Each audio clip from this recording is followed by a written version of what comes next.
So, seems like we did not get the first inning on the air. My bad. But I'll catch y'all up. Nothing, well, you missed a solo shot as Castellanos swings one deep to left field. It's going to bounce in the wall. Coming up with it is Landon, and he's going to throw it back in. All right, let's start again.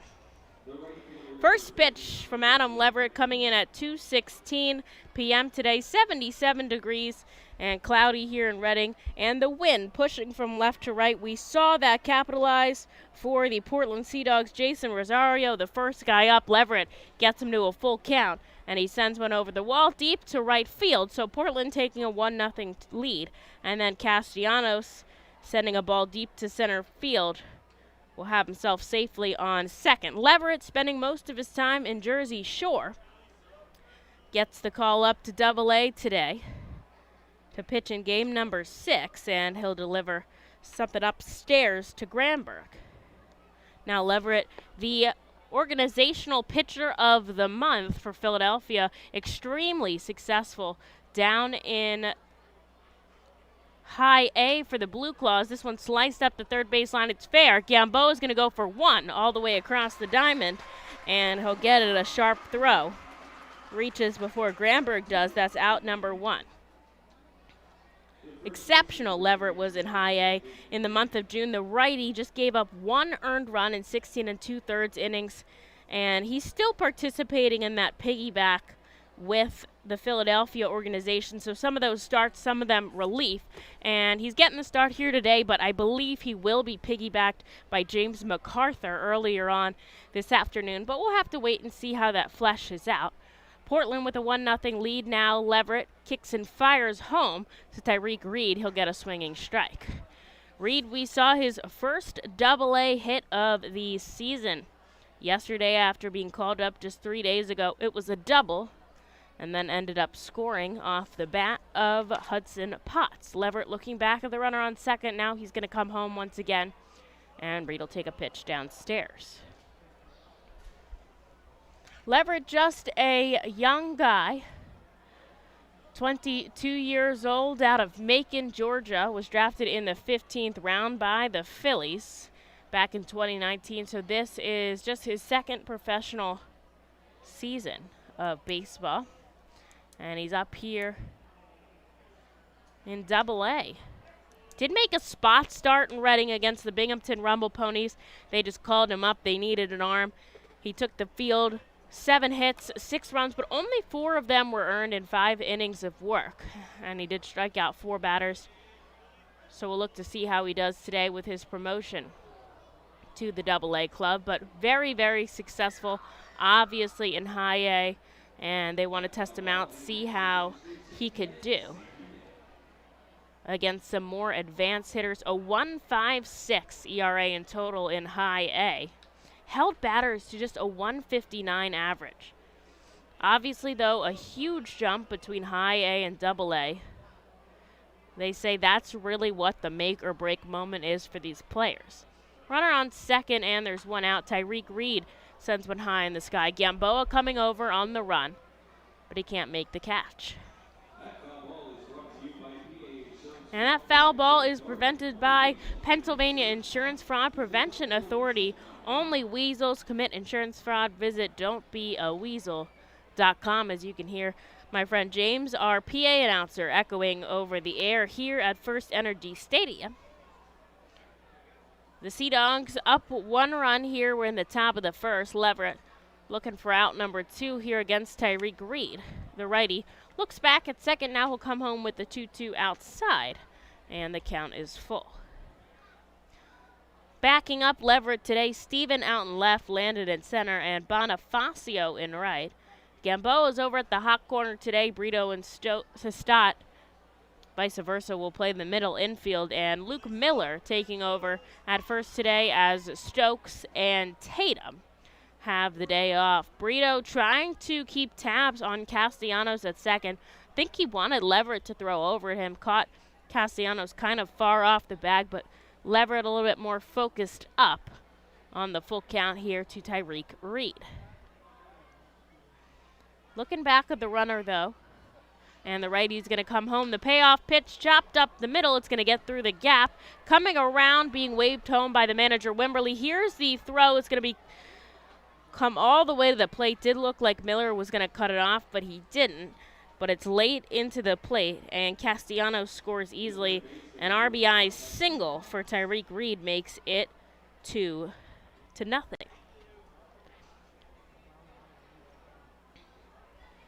And that is back-to-back times that Leverett has got these guys to the full count and does not come up on top. Just got to make that final pitch to seal the deal. Jack Conley behind the plate tonight for Reading. Duran, after a busy night last night, will get the afternoon off here for the Sunday matinee game as Hudson Pott chases its 0-1. Not many afternoon or day games for the Reading Fightin' Phils this season, just based off of these new minor league rules and the fact that the team likes to have night games on Sundays typically. But today, one of those rare day games, and it's a beautiful day to be sitting outside at the park as this one's down in the dirt to Potts. A nice stop by Jack Conley.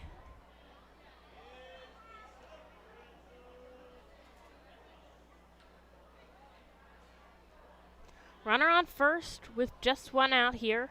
The Fightin' Phils trying to sit down the Sea Dogs, and so they'll have the opportunity to bat in the bottom of the first. Have not been up to the plate as of yet.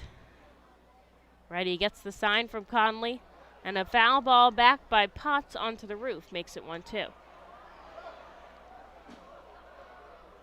Bounces up off the roof and back into the seats. A kid got a foul ball. He's jumping up and down, and the crowd cheering for him. You love to see that, how excited he is especially. Leverett turns his entire body to look at Reed at first, and now he's going to come home. This one sent up. It's going to get into the stands, although Miller coming over, not able to make the play.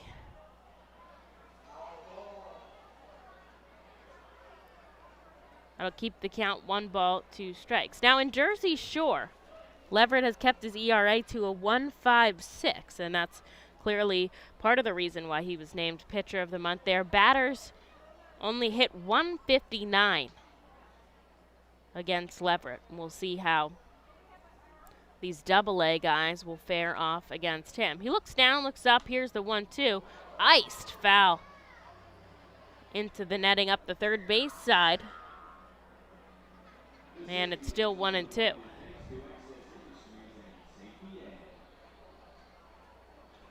The Phillies finishing off their game from last night because it was rained out, tied in the ninth. And so they went to extra innings to start things off around 1 o'clock today. JT Realmuto with the RBIs to break open the ball game. The Phillies ended up winning 4-2 off of Realmuto's 2-run home run in the bottom of the 10th. They topped the Marlins 4-2. And now the second game of the so-called doubleheader just beginning shortly. Wheeler on the mound today for game number 2 for Philadelphia. 1-2 here. Righty on righty matchup. Leverett instead going to go over to first, but Reed really taking just 1 or 2 steps off the base pass. Wind picking up a little bit, varying now. It's going out to center field, which could be deadly for any pitcher. For Real Hitters Park here at Berks County and FirstEnergy Stadium. The offering by Leverett. This could be 2, but instead it's going to get through the gap. Coming around second is Tyreek Reed, but he's going to hold up. A single from Potts, and the hits continues here for Portland as Adam Leverett tries to get through the first inning without any more damage. Here's Ronaldo Hernandez. Hernandez, the designated hitter today, while Pareda will remain in the catcher's role. Yesterday, the Fightin' Phils and the Portland Sea Dogs had to end after rain stopped the ball game short. Brad Bergeson now coming out for Reading here to talk to Adam Leverett. Fightins were down by a run going into the top of the ninth. They had produced a great comeback so far but they just ran out of time as the rain shortened the ball game when we finished up through 8 and called it there.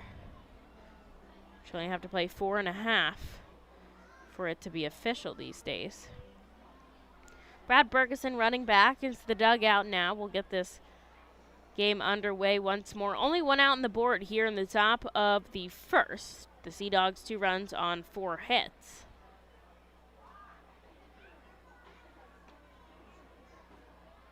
And looking back at Reed on second is Leverett. Now he'll come home inside to Ronaldo Hernandez. Is some light throwing going on in the bullpen for Reading right now. It is Jonathan Hennigan who's warming up over there. Here's the offering by Leverett, and it's downstairs.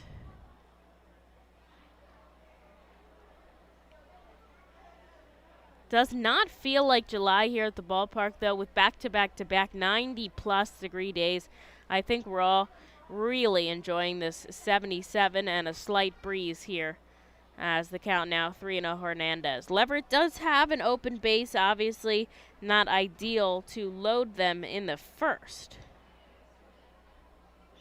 But we'll see where this takes us as the righty sets up. Here's the 3-0 to Hernandez inside, and he's going to walk him on 4 pitches. And now he's really going to have to get himself out of a jam as the bases are loaded here with just 1 away. Now it does set you up well for the double play as Ryan Fitzgerald heads up to the plate. But that's a lot to ride on here in the first. The pool is filled out in the right field pool pavilion thanks to Reading Hospital Tower Health. And our pub area in the outfield filled with a big birthday party. Got access to a bar right there and to the buffet as well.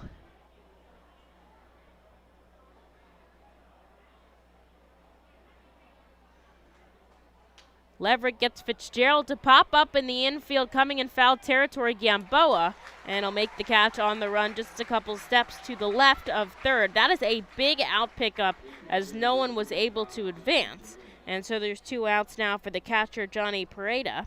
He's still got Reed on third, Potts on second, and Hernandez on first. But now there's 2 outs here, and if Leverett can get out of the bases loaded jam, only giving up 2 runs. And Fightin still clearly in this game, and they haven't had an opportunity to bat just yet.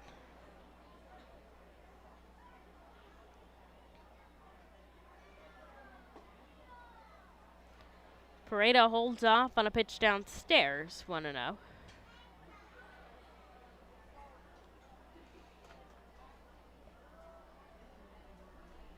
Now Leverett got into town a couple days ago as he sends an offering outside. Joined the team early yesterday, had a bullpen, and was able to get settled in here in Reading. And the offering, a called strike this time. Bases are still loaded here, full of Portland Sea Dogs, but there's 2 outs on the board, and the catcher up at the plate, 7 RBIs to his name. Leverett coming home. He'll get a foul ball, and it evens out 2-2. 2 runs on 4 hits on the board for Portland. Just beginning this game here in the top of the first.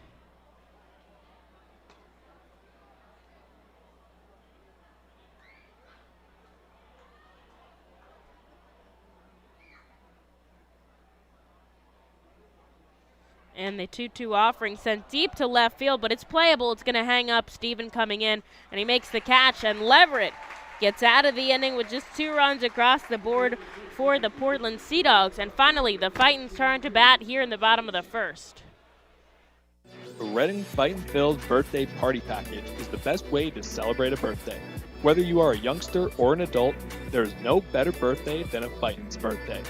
The Fightin's Fan Birthday Package is customizable for fans of any age and starts at just $120. Base packages include 10 general admissions tickets to a Fightin's home game, an autographed baseball, and a VIP reserved parking spot. Fans can also add a wide variety of experiences and options to make sure your favorite Fightin fan's birthday is a grand slam.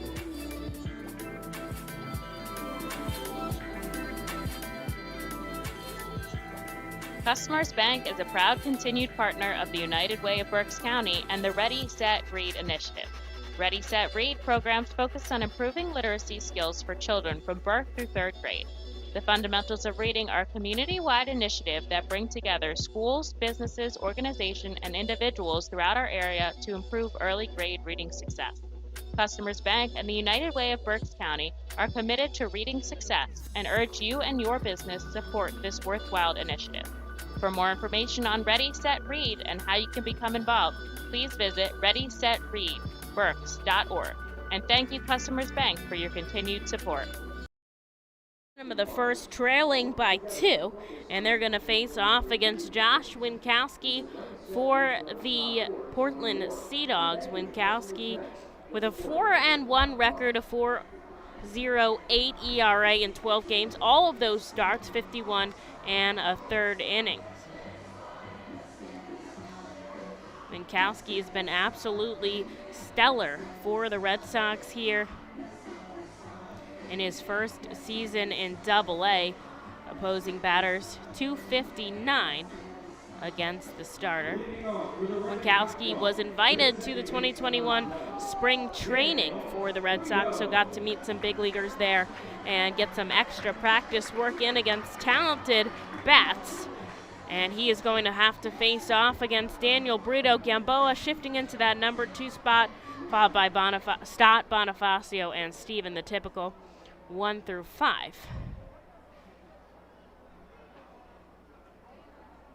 And the righty kicks and fires home. A called strike to Brito to start off the inning. Castellanos out at left, Rosario and Granberg filling in the other 2 outfield spots. Those are the same guys that we've seen this entire time as Brito takes a pitch downstairs. Potts still over at third, Fitzgerald and Williams shifting back to second with Tyreek Reed hanging out over at first. And as I said before, they are going to go again with Pareda behind the dish. 1 ball, 1 strike here as Winkowski has his glove covering his waist. Now he's going to step off of the rubber and take some time. Brito going up the middle, coming over. Williams dives, and he falls. And that's the move we've seen out of Nishioka these past 2 times, but it is Williams who slips, trying to turn around and fire at the opposite direction that he's running. A base hit from Daniel Brito. Well, I guess I'll have to see how they record it,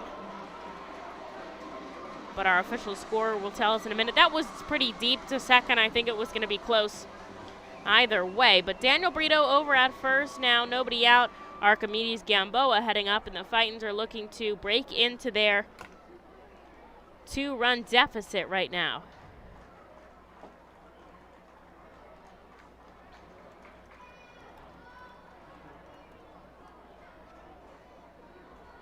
Gamboa takes the first pitch ball.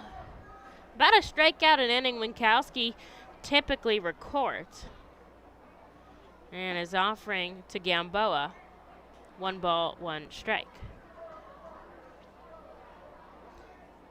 Winkowski was selected by the Toronto Blue Jays back in the 15th round in 2016, and then spent his first 5 years of professional baseball with the Blue Jays farm system, as he pitches 1 down low to Gamboa, and then was traded to the Mets in January of 2021. Didn't really see any playing time, but was traded by the Mets to the Red Sox just now, or just this season. So he did not play any time with the Mets, was on their roster for a little bit. They traded Steven Matz for Winkowski, Sean Reed-Foley, and Yenisei Diaz. And in exchange, of course, the Blue Jays sent over Steven Matz for Steven Matz. So Steven Matz now a part of the Blue Jays, and Josh Winkowski dealt and ends up in Boston.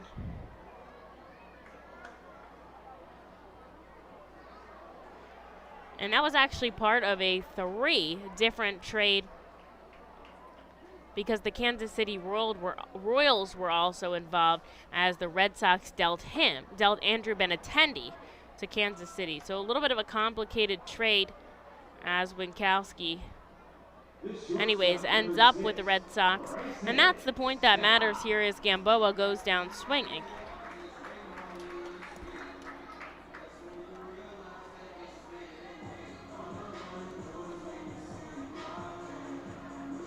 We were talking the other day about big trades, about being the other person in big trades. So, you know, I would consider Andrew Benintendi to be the big person in that kind of deal. Steven Matz, even a pretty well-known name, and then being the one dealt for those guys. Always interesting, like we were talking the other day with Adam Ottavino. And yesterday, especially with Victor Santos becoming that player to be named later for the C.J. Chatham trade earlier in January.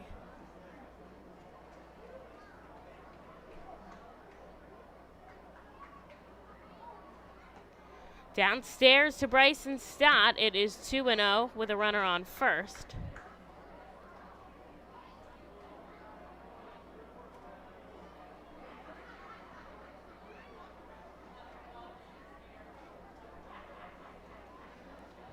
Lefty has the wind in his direction right now. He'll pop it back into the netting behind home plate.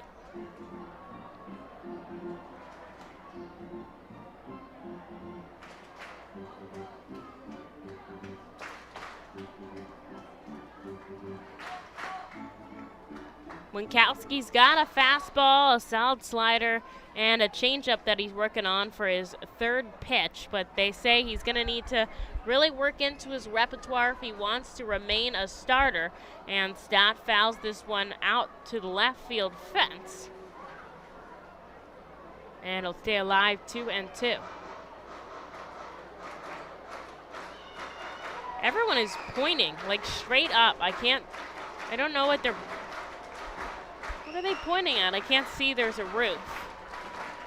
But they're all pointing straight up, something quite possibly above us that I can't see.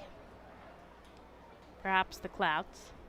And Stott will take a pitch downstairs, so now a full count here with Daniel Brito over on first. A nice day at the plate yesterday for Bryson Stott, a double and a single, with an RBI and a run of his own scored. Brito, a nice lead off of first. And Winkowski setting up for the payoff pitch. Brito staying alive as he fouls it back. And Joanne's telling me it is an airplane above us, which would make sense with the Reading Airport not too far away. So appreciate the update.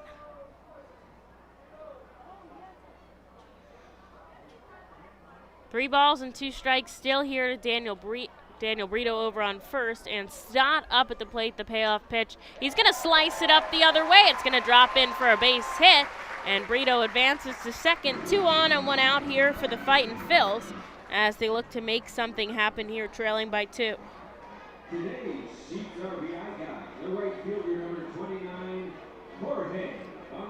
Here's Bonifacio batting in the cleanup spot. Haven't seen that a while since Madison Stokes really taking over in that position.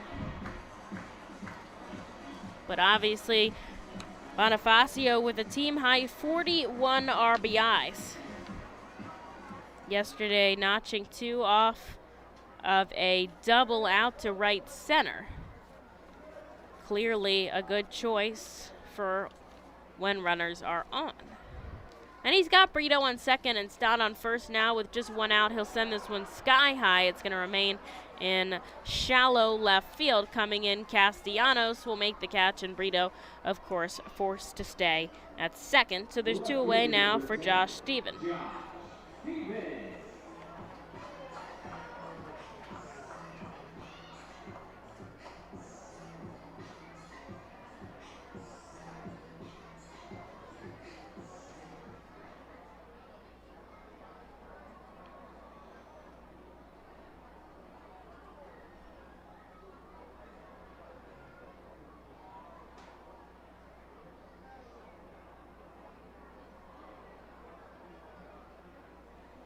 Here's the offering, first in to Steven down low. He'll take a ball.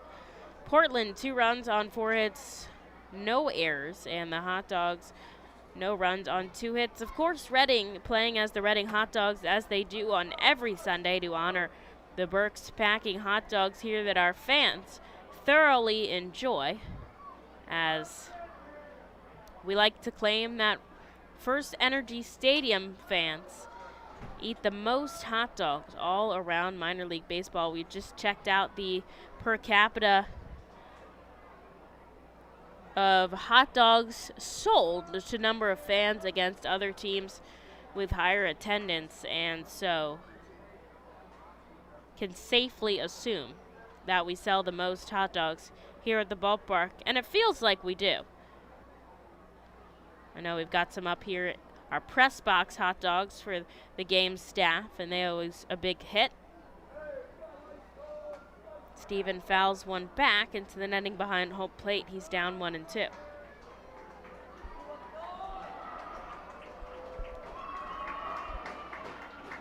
Fightins have a chance to score here, if not tie up this ball game, as they trail by 2 here in the bottom of the first.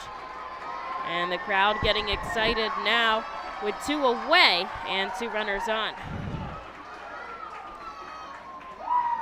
Brito on second, Stott on first. Here's the offering, and Steven takes a ball. 93 on the gun for Winkowski. Say he's got a plus fastball. He's 6'4", 200 pounds, so definitely has a lot of power throwing from behind him.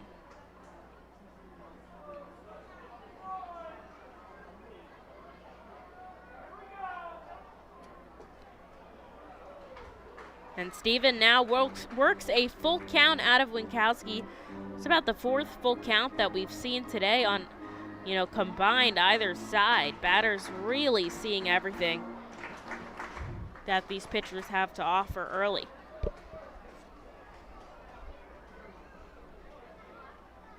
Two runners on, 2 outs for the Fightins. They trail by 2.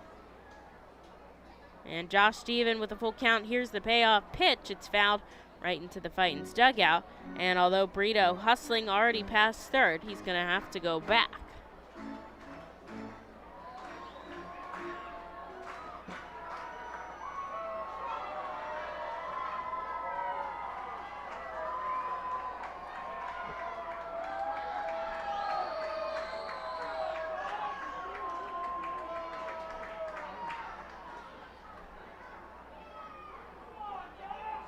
Here's the payoff pitch. Upstairs, and the bases are loaded just as they were in the top of the first, but this time it's in favor of the Fightin' Phils as Steven heads down to first. Brito shifting to third, and Stott over at second now. It's Grenny Kumana, who has been up time and time again with some pressure on the line. We'll see if he can deliver here as the Fightins trail by 2 early.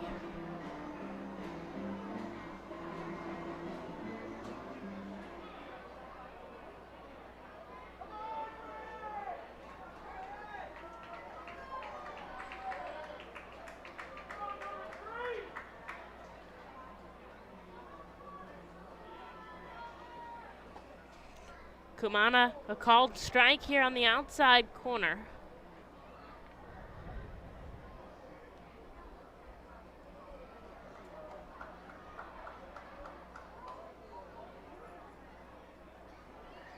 Bases loaded full of Reading Fightin' Phils here as they trail by 2 in the bottom of the first. Winkowski stands tall on the mound, gets the sign he's looking for from Pareda. And the offering, a called strike. Kumana down 0-2. Lots of boos here from the Fightin' Phils fans to the umpires all series long, to be honest, especially yesterday.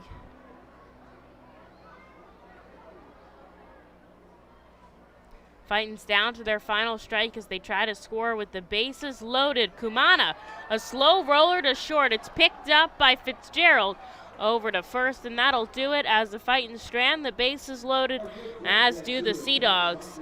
But they're up by 2 as we go into the second. gear up for the Fightin' Phils season. Visit the Brentwood Industries Fightin' Phils team store at FirstEnergy Stadium or check out our online store 24 hours a day, 7 days a week at rphils.com/shop.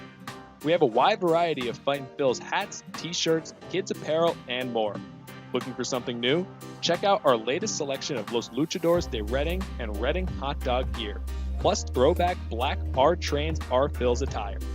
Root for your Fightins in style.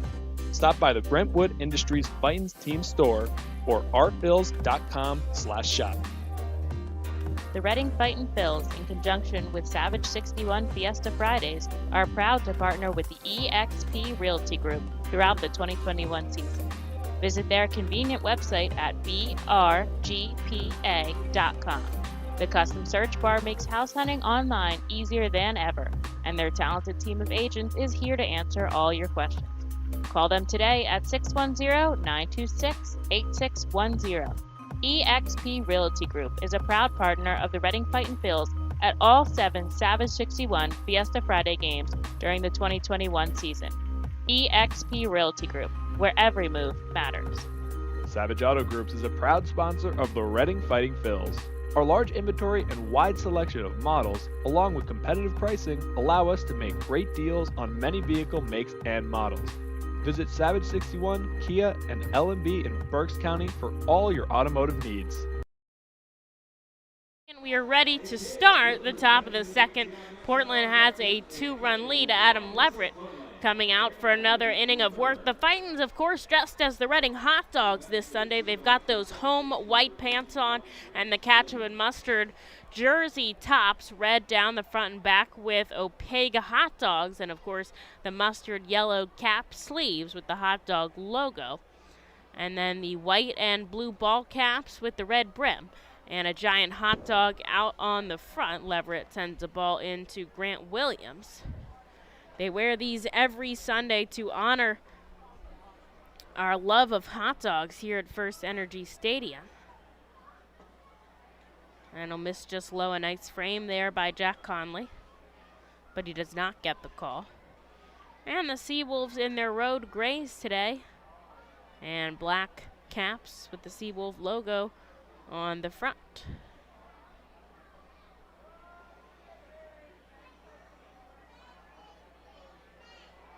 Two balls, no strikes. The righty gets a foul ball out of Williams. Williams was the only batter that for the Sea Dogs that did not get to bat in the first. The Sea Dogs recording 4 hits and 2 runs. They stranded the bases loaded. And in the bottom half, the Fightins recorded 2 hits, no runs, and they stranded the bases loaded as well. Williams fouls one back, and the count moves to 2-2 here. The righty sends one home. It'll be a ground ball, easy to Daniel Brito. Collects, fires out number 1. And back to the top of the order now with Jason Rosario.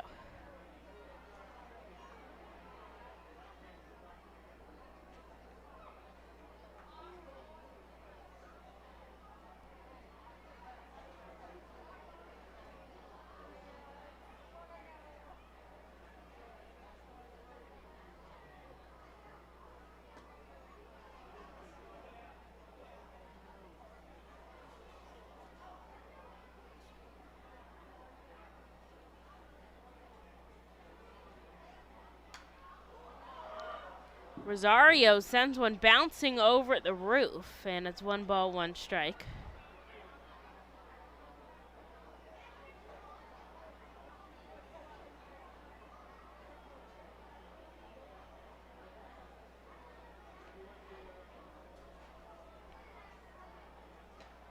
Now he's going to go back again, but this time misses too far outside. 2 balls, 1 strike.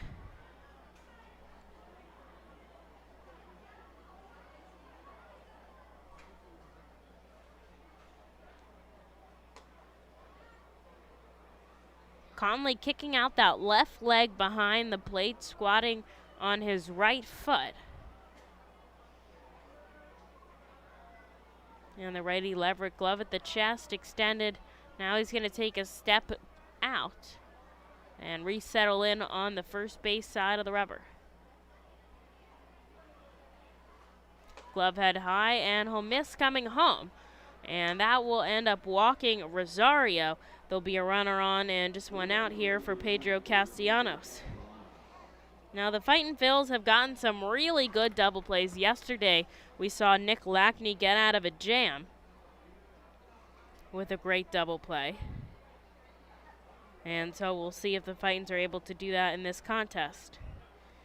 Game number 2 going on at the Phillies today after they finished up the first game with a victory 4-2 in 10 thanks to JT Realmuto. And JT Realmuto once again striking here in game number 2. The Phillies take a 2-0 lead over the Marlins. Also Ronald Torreyes scoring as well in a pass ball. And Luke Williams scoring for that second run thanks to Realmuto. Runner on here for Portland. Castellanos takes a ball, but Leverett is going to go over to first and check on the runner Rosario. Nothing across, though.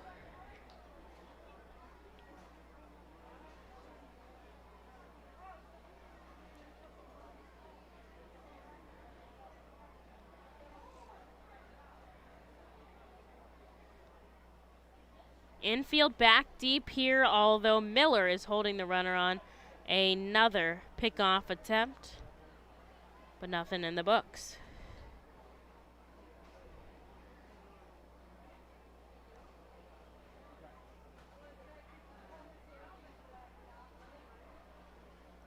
Leverett kicks and fires home, this time a called strike, and it'll even the count 1-1.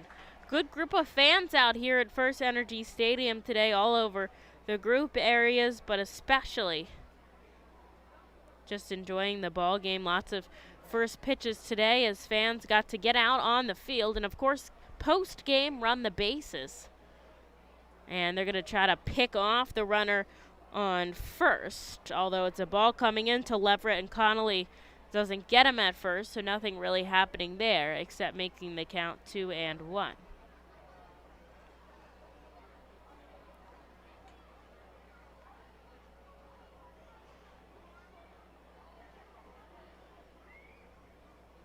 Two balls, one strike. This one sent up the middle. It's going to be caught by Daniel Brito as he takes a couple steps back from second base into the outfield grass. It really hung up there in the sky, and a nice out number 2 for Leverett here as he's going to work against Granberg.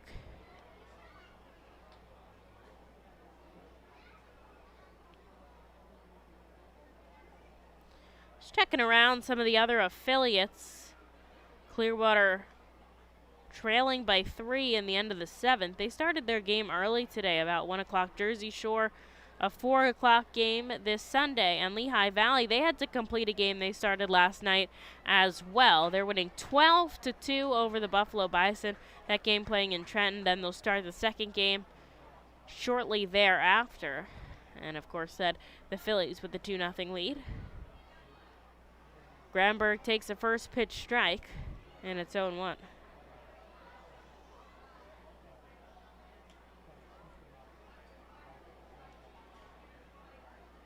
They're going to go with the pickoff attempt to first now.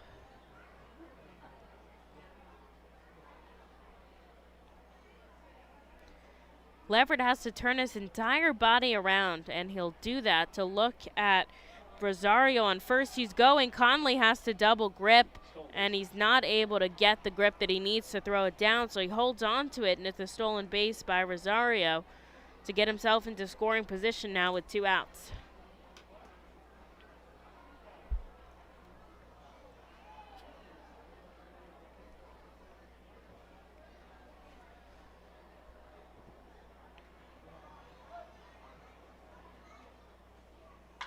And he sends this one a bullet out to left field. Is it going to stay fair? It does. It ends up in the left field picnic area. A 2-run home run here with 2 outs in the top of the 2nd. Makes it 4-0 Sea Dogs. And they've really had the power bat so far in this series.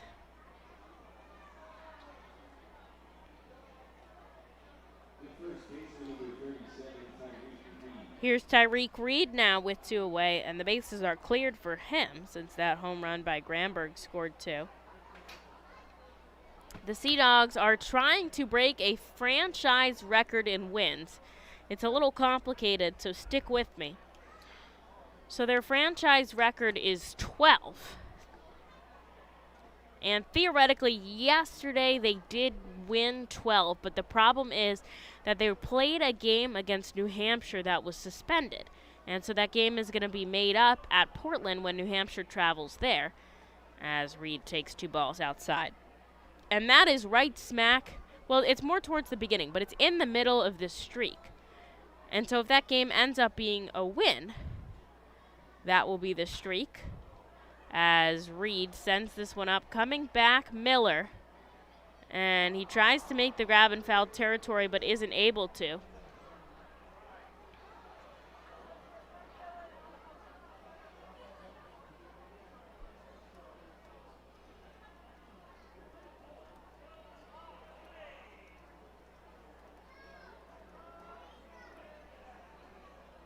And so he'll head back up to the plate with a 2-ball, 1-strike count. So the suspended game is in the middle of their win streak, so they'll have to go back and resume that game. If that game becomes a win, then technically they have tied their franchise record of wins at 12 with yesterday's win. But if they end up losing that game to New Hampshire, it's going to cut right in the middle of their record, and so they won't have the franchise tie unless they win today, in which case they'll have the tie, or they'll have solidified 13 today and have the win.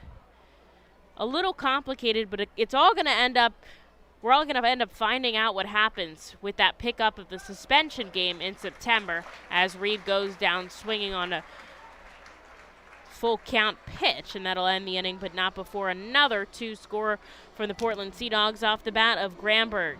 It is 4-0 Portland. What does it mean to bank locally with Tompkins? It means keeping your money in your community with a team of neighbors to guide you through big decisions and milestones, plus all the convenience of our mobile app where you can manage your account, deposit checks remotely, send money to family and friends, even turn your card off if it gets misplaced, then back on when you find it.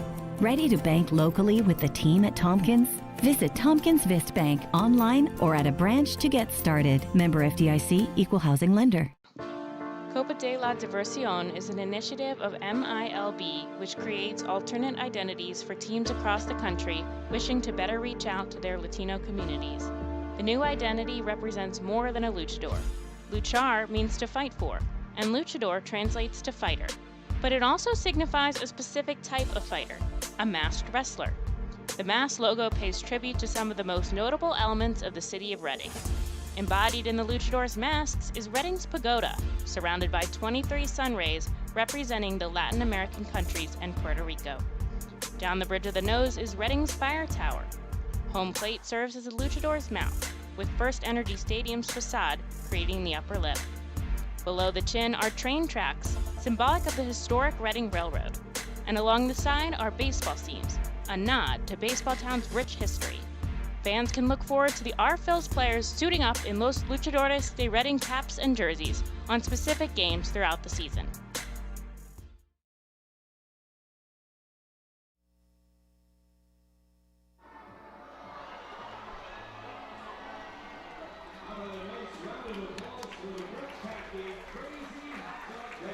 Well, a crazy hot dog vendor, middle of the second, as always, here at FirstEnergy Stadium. And the Fightins have some catching up to do as Portland scored 2 more in the top of the second. And it's going to be Jack Conley who leads us off here in the bottom half. Fouls the first offering, down 0-1.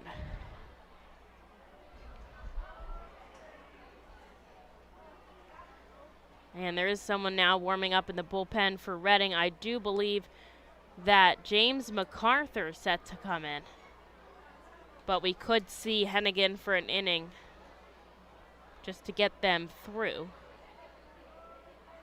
So we'll have to let you know when it comes up. But first, Jack Conley He's going to send one that might drop, but it hangs up in the sky. Granberg tracking over, and he'll make the catch for out number 1. The first baseman, number 2, Luke Miller.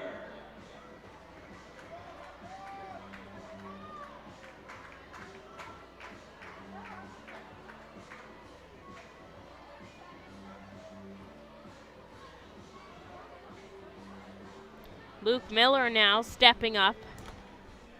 Nice to see him have a good day at the plate yesterday.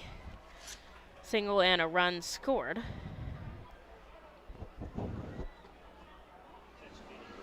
And the first offering downstairs. James MacArthur is warming up in the bullpen.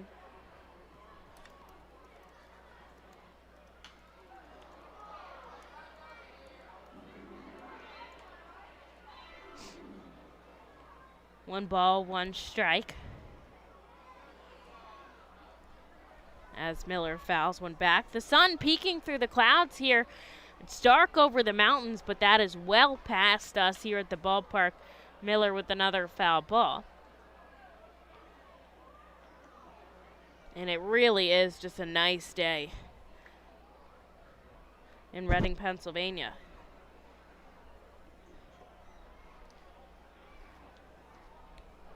One ball, two strike here from Miller.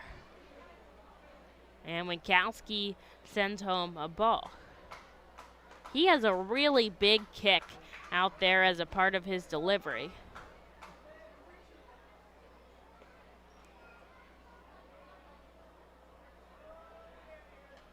And he fouls it back.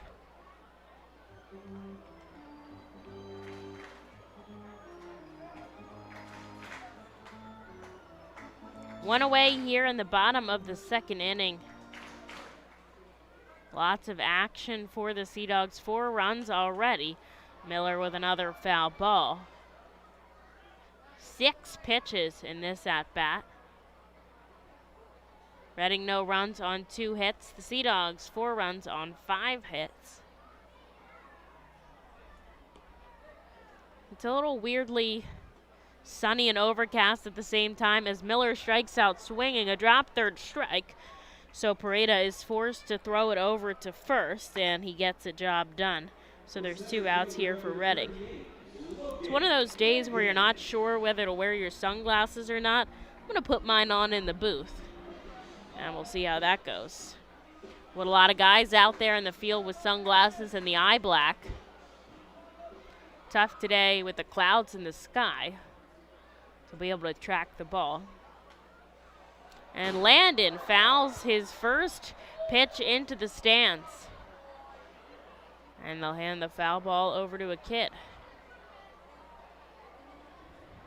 Really hit here, that one smash off the top of the roof. Winkowski gets him to send this one sky high, ripping off his mask. Pareda, he's going to come near the Fightin's dugout, and he misplays it. It pops off the webbing of his glove, and that's going to be an error on the catcher because he made contact with the ball. And so, if Landon does reach,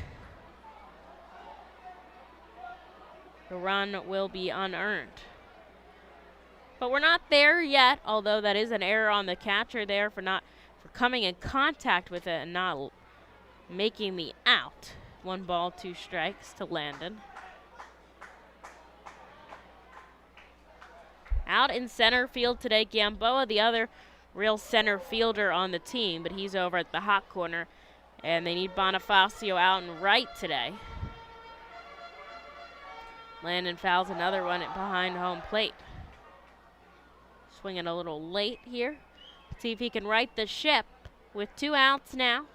Winkowski covers his entire face, and then the brim of his hat comes down so far. I'm not sure how he can even see the signs that Pareda is calling, but he must have a little slit there as they make the pitch, and down swinging goes Landon. He'll throw his bat in frustration. A 1-2-3 inning for the Fightins, as they go to the top of the third. It is Portland 4, Reading 0. Spend some quality time with the family by taking them out to a ball game every Sunday home game at FirstEnergy Stadium. Sundays are Burke's Packing Sunday Family Fun Days, presented by Classic Harley Davidson. Get 4 tickets, 4 hot dogs, and 4 sodas for only $50 when purchased in advance. Burke's Packing is a family-owned and operated meat processor located here in Reading, specializing in hot dogs, ham, specialty meats, and more. Join us for Burke's Packing Sunday Family Fun Days at Sunday home games all season long here at FirstEnergy Stadium. The Fightins feature special post-game concerts throughout the entire season with more live music than anywhere else in Berks County. Each post-game concert features $1 off St. Boniface Brewing and live music on the T-Mobile stage. That's post-game concerts thanks to St. Boniface Brewing. From the cleanup position, there's no one better in the field than J.P. Mascaro & Son. Trust the familiar Mascaro Blue Elephant to provide dependable, quality service for your home or business. Make our team your team, whether in a pinch or for the long haul. Like the Reading Fightin' Phils, we're the best in our field. We are hiring and have open positions in Berks County. Check our website for open positions at jpmascaro.com or call 1-888-MASCARO. We go and Reading trails by 4. We do have a call to the Alvernia University Golden Wolves bullpen as James MacArthur comes in. Now, as noted, we did think that this was going to be a piggyback game despite the fact that Leverett has given up 4 runs on 5 hit. MacArthur was probably going to come in at some point early on in this game either way. Leverett 2 innings of work, 5 hits, 4 runs. They were all earned, 2 walks and 1 strikeout on the day, 57 pitches. And MacArthur now coming in. He'll face off against Potts, Hernandez, and Fitzgerald. MacArthur was having a little soreness and trouble, so he sat for about a month. And then in his last outing, pitched 1 inning of work, had a tough time. Giving up 2 earned runs and 3 hits. On July 11th, his first outing since June 10th, or June 20th, excuse me. So about a full month in between appearances. But today, just 1 week since he threw an inning of work.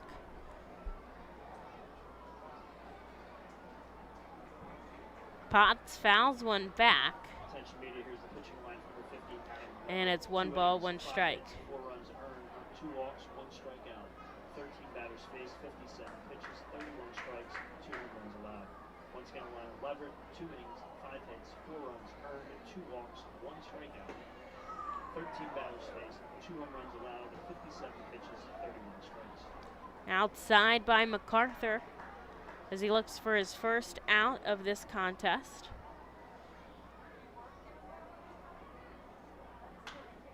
This one popped foul. It's going to go into the stands. MacArthur was really showing some great success before his injury. Had kind of transitioned into mainly a starter role after spending a month or so piggybacking out of the bullpen, a starter, but really transitioned going 4, 5, 6 innings as Potts gets a base hit through the left side. And he'll land himself on first now with nobody out.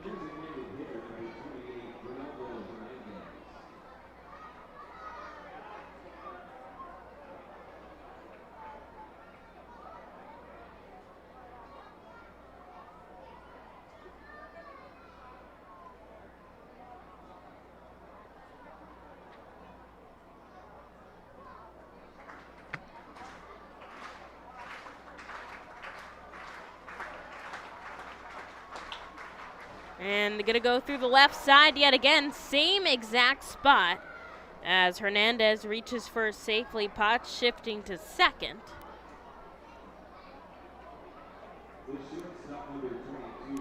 And here's Ryan Fitzgerald now with 2 on and nobody out.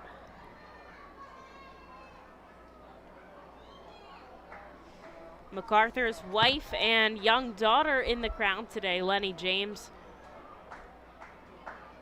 Couple of months old, but has been in attendance to watch her father pitch a couple of times so far this season, though I'm not quite sure she really knows what's going on down there. This one, a ground ball up the middle. 6, 4, 3, and he's safe at first. It was a slow roller to start. He did his best to turn 2, as did Brito on second, but it'll be runners on the corners with 1 out.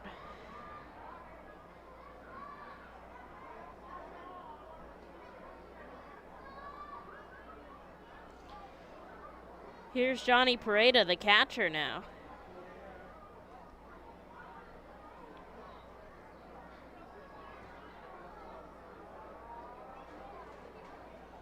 The Fightins return home after they spend a week on the road in New Hampshire.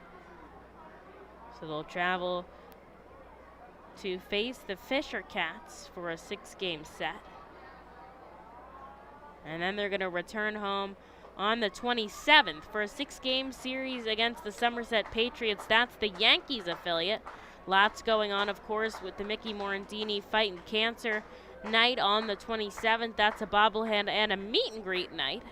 And then, of course, fireworks Thursday, Friday, and capping it off with a Mega Blast on Sunday. Or Saturday, excuse me. Obviously, the Mega Blast on Saturday, as this one comes into the dirt 1-1. And the series ends on Sunday, August 1st, which will get you a mascot band t-shirt. Very exciting. Can't believe we're almost into August. Ground ball, left side, 5, 4, 3. They're going to try to turn 2 again.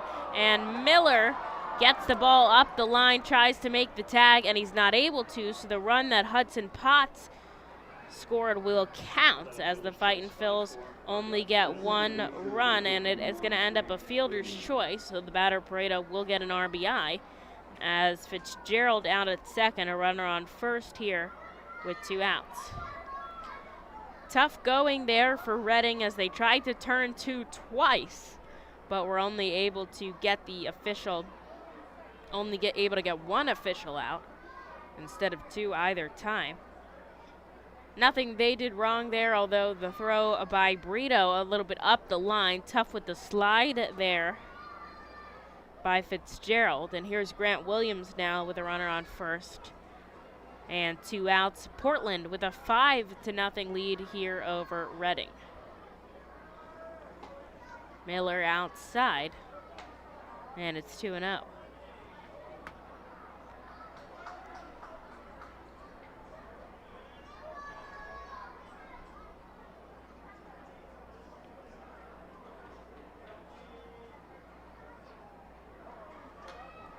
This one fouled back into the 67 club. And we'll get to go again.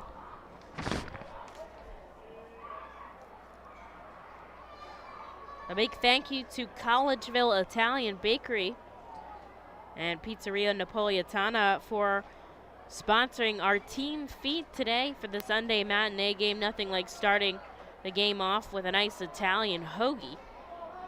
You can head over there to get whatever you're looking for, from fresh baked bread, rolls, tomato pies, cakes, pastries, and also the imported meats and cheeses. You can visit them at 3846 Ridge Pike in Collegeville, and you'll be treated like more than a family member. And they have all these goodies that you could ever want. Really appreciate them supporting their team feed here at the Reading Fightin' Phils.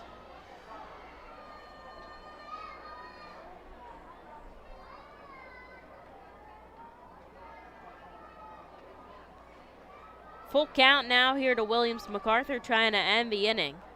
A big lead being taken, and it is ball 4 either way, and so Pareda's going to shift to second while Williams takes first on a free pass. And there's 2 runners on as we go back to the top of the order with Rosario. This is Rosario's 3rd at-bat in this game on 3 innings, which, if we keep going at this rate, he'll have 9 at-bats today, which sounds impossible to me.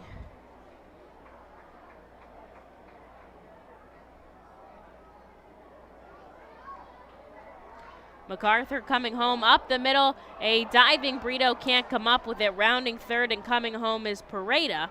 And stopping at third is Williams. An RBI single from Rosario makes it 6-0 here. Portland Sea Dogs up on top.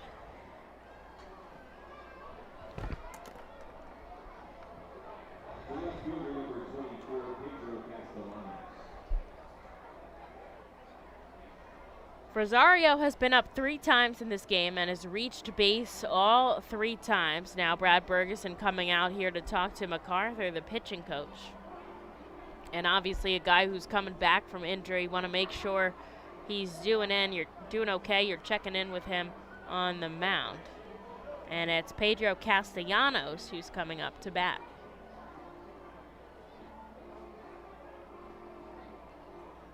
Castellanos obviously a huge threat to the Fightin' Phils. And Bergie heading back into the dugout. Conley back behind the plate. And we're ready to resume this ball game.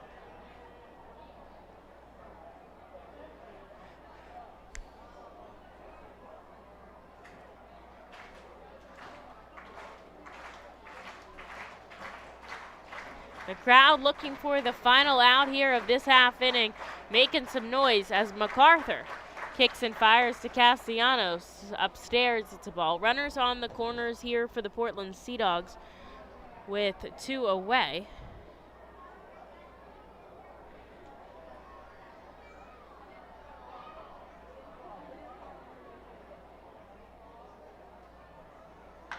And he sends it deep to center field. Going back on the run is Landon at the warning track. He makes the catch over his head and retires Castellanos for the final out here in the third. But another 2-run inning for the Portland Sea Dogs puts them up by 6 as we head into the bottom half. From the cleanup position, there's no one better in the field than J.P. Mascaro & Son. Trust the familiar Mascaro Blue Elephant to provide dependable quality hauling, disposal, and recycling service for your home or business. Make our team your team, whether in a pinch or for the long haul. Like the Reading Fightin' Phils, we're the best in our field. We are hiring and have open positions in Berks County. Check our website for open positions at jpmascaro.com or call 1-888-MASCARO. Join us as we celebrate Reading's Hispanic and Latino culture during 7 Friday home games this season. The Savage 61's Fiesta Fridays, presented by Alex Batanzas of eXp Realty, Humane Pennsylvania, Supportive Concepts for Families, Children's Home of Reading, and Mao Beer. Fiesta Fridays features special Los Luchadores de Reading uniforms, Hispanic and Latino food and music, and other cultural events throughout the ballpark. Get your tickets now by calling 610-370-BALL or visiting us at the Weidenhammer ticket office at FirstEnergy Stadium. Every time you grab an ice-cold 20-ounce Pepsi, you'll find a Pepsi emoji on the side of the bottle. So while the Pepsi delivers this, the Pepsi emoji delivers this. Ooh.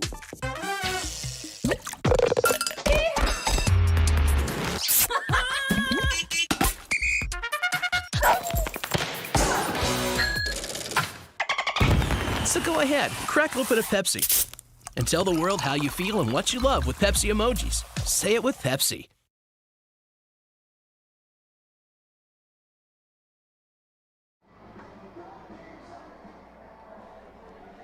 Well, we're down by 6 here as we go into the bottom of the third, and I got to give a big shout out to our follower Thaddeus for tuning in and always joining us for each and every Fightin' Phils games. Appreciate your support, and I hope you'll stick with us through the rest of this game as the Fightin' Phils head up to bat. They trail by 6, but we're back to the top of the order with Daniel Brito, who's already had a base hit today. 69 hits on the season. He's going for number 70. And so really catching up, second place in the league in hits. As he's trying to catch up, sends this one up the middle, slow roller. Williams backhands it over to first, and he gets punched out by Biarretta. Man, was that close. And boozed by the crowd this entire time, honestly. Fans have not liked these umpires. But nevertheless, we'll have to wait until the next time Brito comes up to bat to see if he'll record his 70th hit. But first, Archimedes Gamboa here with a strike out in the first. We'll see what he can do now against Winkowski. 1 strike on the board now.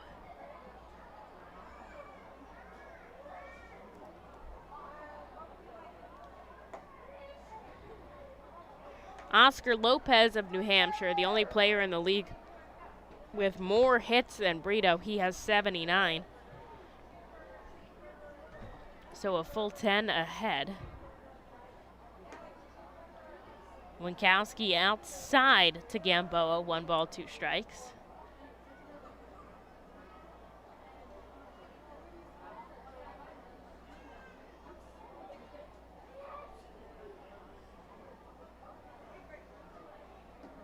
Gamboa holding off again outside.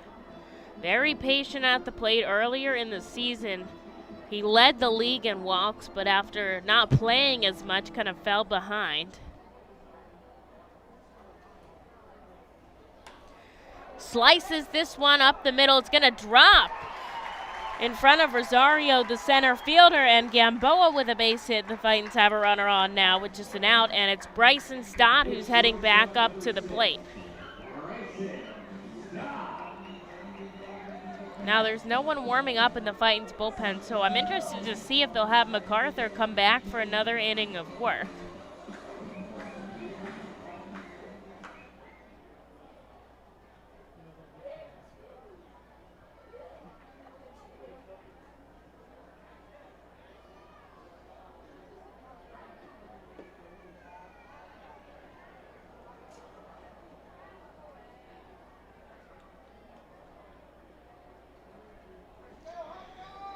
Stott takes a first pitch ball. The Reading Hot Dogs playing today here at FirstEnergy Stadium as they do every Sunday. Outside again to Stott.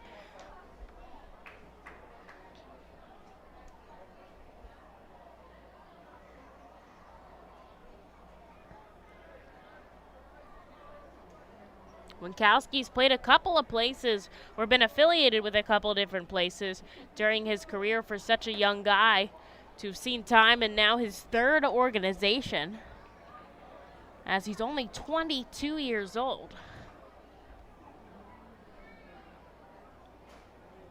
And he gets a strike out of Stott now, 2-1 the count. With Gamboa on first, he's shuffling over. Stott's going to foul this one back into the net behind home plate, and we'll do it again. Lots of young fans out at this Sunday matinee ball game with the Screwball Snowman bobblehead giveaway.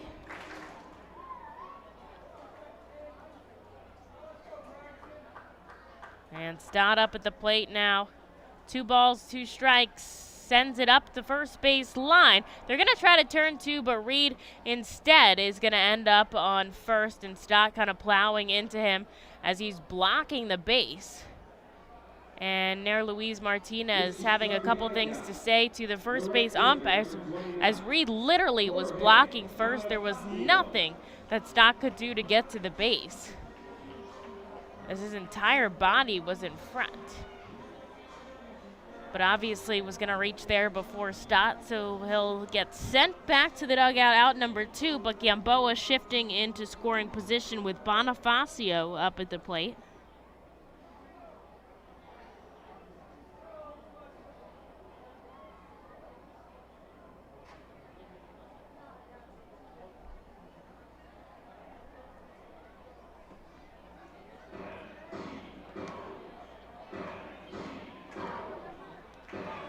Bonifacio, the cleanup hitter here today, flew out to left in his first at-bat, but does lead the team with 41 RBIs, so we'll see if he can notch another one with Gamboa out on second.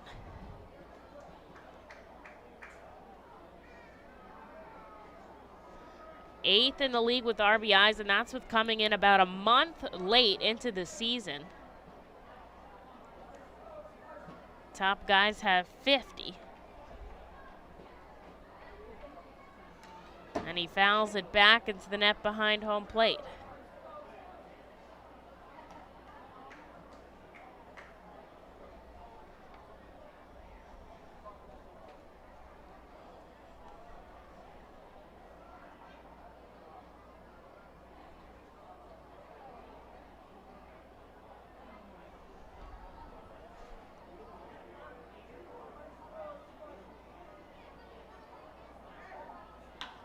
And he sends it deep to center field, just taking a step back is Rosario. And he's right there to make the catch. The Fightin strand another runner on here in the bottom of the third, and so they'll trail by 6 as we go to the fourth. The Reading Fightin' Phils are proud to partner with the Berks County Mental Health and Developmental Disabilities Program. Together, we are striking out the stigma in order to raise community awareness about mental illness and the prevention of suicide. With 3 simple words, are you okay? The hope is to begin a conversation to show Berks County that we care. Suicide affects and hurts everyone, but help is here, and we'll work together to raise awareness about suicide and identify what we can do as a community to prevent it. People in need of assistance and support should call Crisis Intervention at 610-236-0530. That's 610-236-0530. Cornwall Manor is an active senior living community on a 190-acre wooded campus in Cornwall, Lebanon County. The community offers independence and opportunities for wellness and fitness, as well as educational and musical programs, and the peace of mind of having convenient health care on site. Cornwall Manor offers a range of residential choices from apartments to homes. Prospective residents are welcome to visit us for lunch and have a chance to learn more about the community.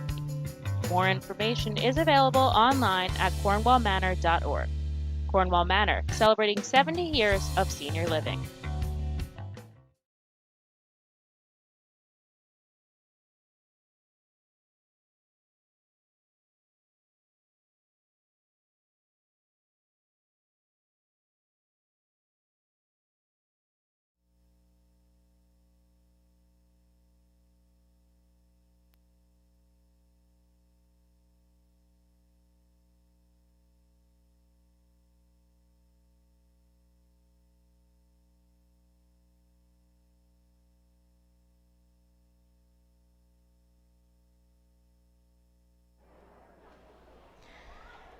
Top of the fourth, James MacArthur coming out for another inning of work.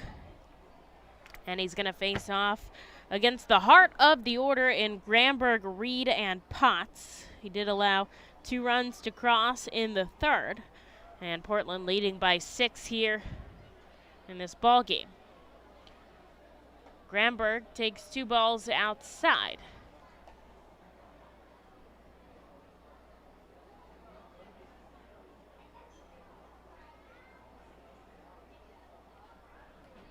Lots of Phillies gear being worn here at the ballpark. This one ricochets off MacArthur.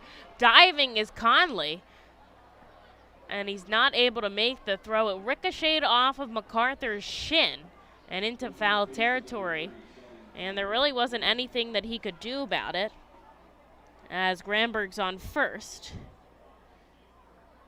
And there's nobody out now for Tyreek Reed. Now the Fightins tried very hard to turn the double play in the last half inning, but both times they were only able to achieve 1 out. This would be the perfect time for the double play here and now with a runner on first and nobody out.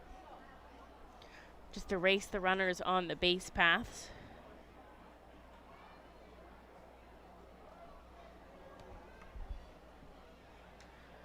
And Reed fouls one back. He got himself to a full count in the first inning and then had an RBI single, but in the second he struck out. Hopefully this is an inning we can get through without the leadoff Jason Rosario batting, already 3 for 3 in at-bats each inning.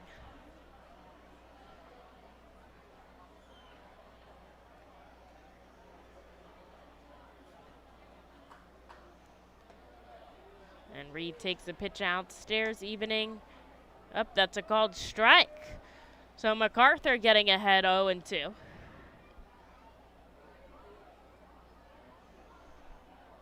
Gramberg taking a couple steps off of first. Miller holding him on.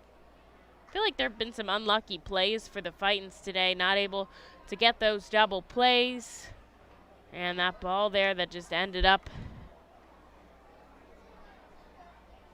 being tough to get.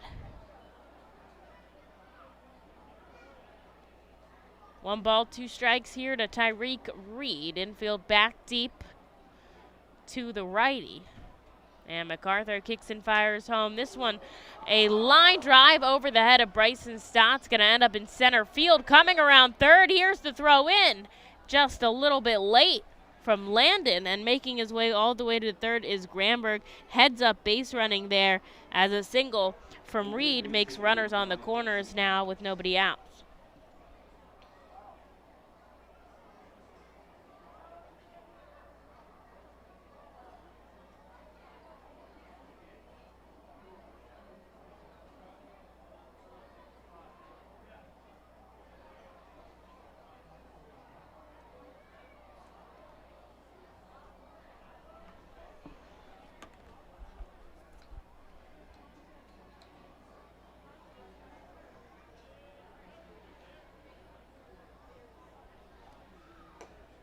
Hudson Potts now up at the plate.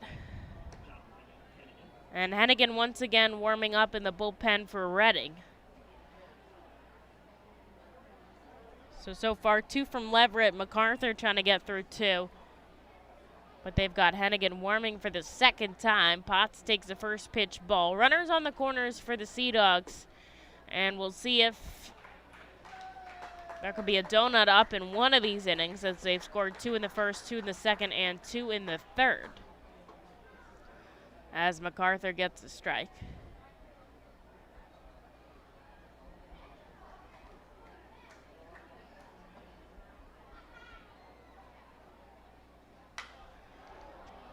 A liner out to left field. On the run coming in is Steven. He has to dive for it, though, and that is going to allow Granberg to tag and score. So 1 run across the plate makes it 7-0. Tyreek Reed holding up at first. And there is 1 out on the board. Steven had to kind of slide into it to make the catch on the run. And because of that, although it was shallow, Granberg able to tag and come home.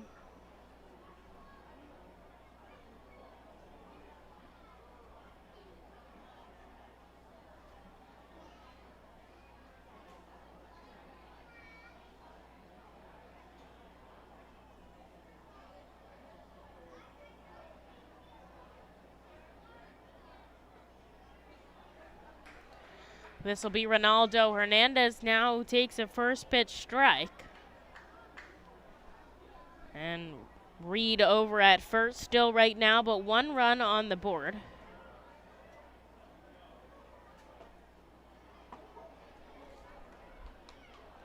Strike number 2. Another 0-2 count here from MacArthur. Just hasn't been able to slam the door shut in these at-bats. The Fightin Phil's pitching staff only recording 1 strikeout.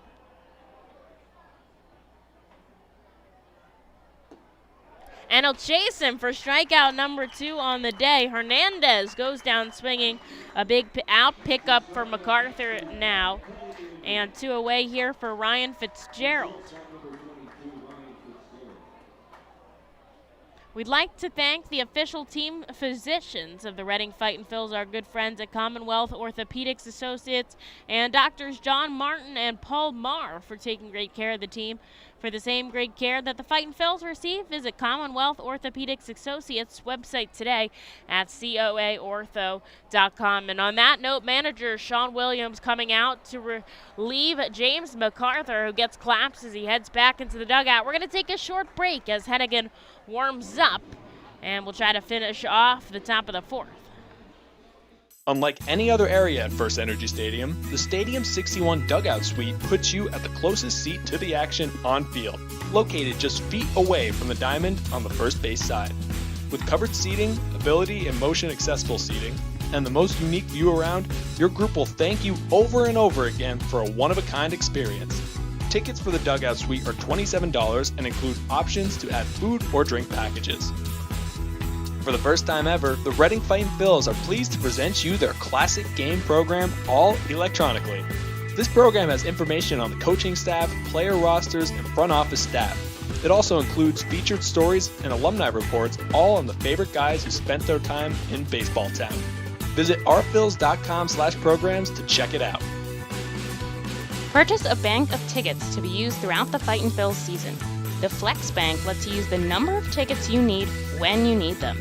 You will have an online FlexBank account which allows you to use your bank of tickets or vouchers to redeem for game tickets whenever you need them.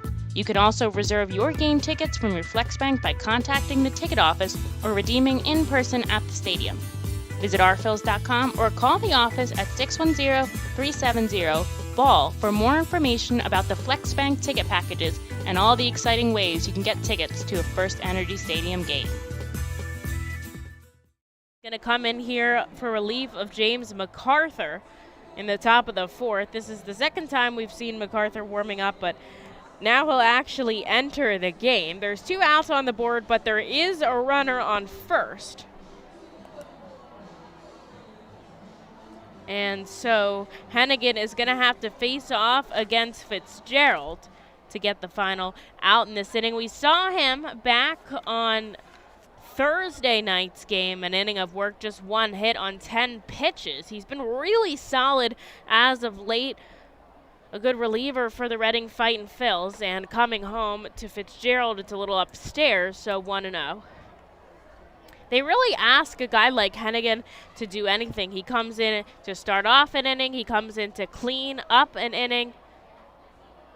And he's inherited a couple runners this season and hasn't allowed any of them to score, as he inherits one of James MacArthur's runner on first, and he'll get a strikeout out of Fitzgerald.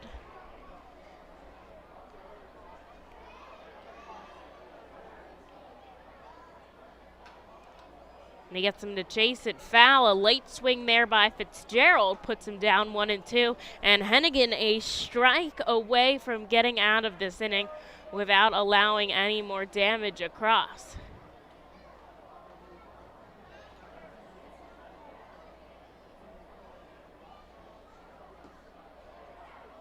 And he'll miss there a little bit downstairs.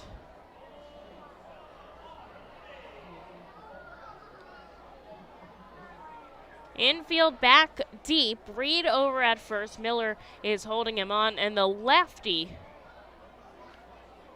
Hennigan, kicks and fires home a swing that Fitzgerald tried to stop, but he doesn't, and he makes contact with it, fouling it into the stands.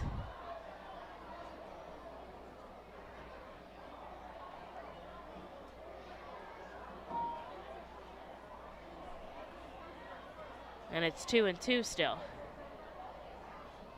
Hennigan looking over at the runner. Now he's going to come home. He'll chase it, a drop third strike far away. Conley throw down to first, but they get him. And Hennigan coming in and ending the inning. The first batter that he sees picks up another K for the team. And it is 7-0 as Reading heads up to bat in the bottom of the fourth. Cornwall Manor is an active senior living community on a 190-acre wooded campus in Cornwall, Lebanon County. The community offers independence and opportunities for wellness and fitness, as well as educational and musical programs, and the peace of mind of having convenient health care on site. Cornwall Manor offers a range of residential choices from apartments to homes. Prospective residents are welcome to visit us for lunch and have a chance to learn more about the community. More information is available online at cornwallmanor.org. Cornwall Manor, celebrating 70 years of senior living. Feasers Incorporated, a family-owned, full-line food service distributor located in central Pennsylvania. Services restaurants, sporting facilities, theme amusement parks, healthcare facilities, educational facilities, and other institutions throughout Pennsylvania and the Mid-Atlantic region. For over 100 years, Feasers and its employees have committed themselves to making customer service their highest priority. Feasers works hard to provide customers with the products they require, delivered by their helpful fleet drivers. Feasers is large enough to serve and small enough to care. For more information, call 800-326-2828 or Feasers.com. ROG Orthodontics is the proud official partner of the ROG Orthodontics Fightin' Phils Kids Club. Join today at Fightins.com to get your free ROG Orthodontics Kids Club t-shirt and visit FantasticSmiles.com for more information on all the great work that ROG Orthodontics provides. ROG Orthodontics and the Reading Fightin' Phils, 2 great hometown partners. We're at middle of the inning entertainment features the Simba Cam. It's where you kind of, well, it's from the Lion King, where they hold up the little baby lion, Simba, obviously. But when they do it in the ballpark, some people hold up their kids, and there are some cute babies. But I like seeing the creativity of what other people hold up. Some people go with, like, the cheeseburger and fries. Some people go with their beer, obviously. I saw one kid holding up his glove and a foul ball. I just think it's very entertaining to see. Plus, you see all the little babies being held up in the sky. And so the Fightin' Phils trail by 7 here as we go into the bottom of the 4th. So far, Portland has scored in every half inning, but it's Reading turn to bat right now, and they're going to send up Josh Steven to start things off. They do have 3 hits on the board, but just haven't got anyone around. And already, the Sea Dogs have racked up 10 hits and 7 runs. Steven takes a pitch downstairs, and he's ahead in the count 2-0. Winkowski coming out for another inning of work. 60 pitches right now here. He's trying to get the first out in the bottom of the 4th. Hennigan came in with a runner on for MacArthur and got the out he needed to end the inning as a strike comes into Steven. So MacArthur's final line solidifying then 1 2/3 innings of work, 5 hits, 3 runs, 1 walk, and 1 strikeout as Steven sends this one sky high foul. It's just where will it land, and it lands in the Sea Dogs bullpen. No one can get to it, so it's 2-2. The sun peeking through the clouds here at the ballpark, and the wind still pushing from left to right. A really nice day here at Reading and FirstEnergy Stadium. It's actually like the perfect t-shirt and shorts weather where you're not sitting out there roasting, but you're not chilly either. The 2-2 comes in. Steven, a slow roller fielded by the pitcher, Winkowski. He's just going to run it over to first himself. You don't often see that. But he'll get the job done. That's out number 1 here for Grenny Kumana. And Kumana, the designated hitter today.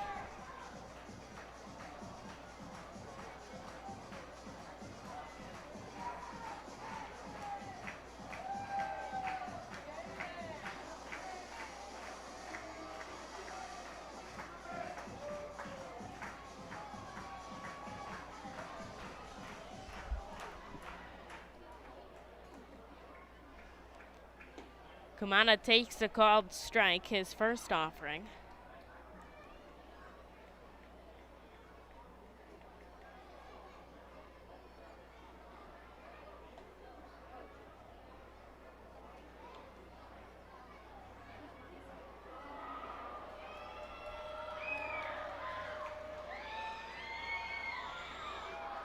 Fans are making some noise right now as Kumana takes a swinging strike. I don't know where this is coming from, but I appreciate their support of Grenny Kumana now as they trail by 7 runs here in the bottom of the 4th.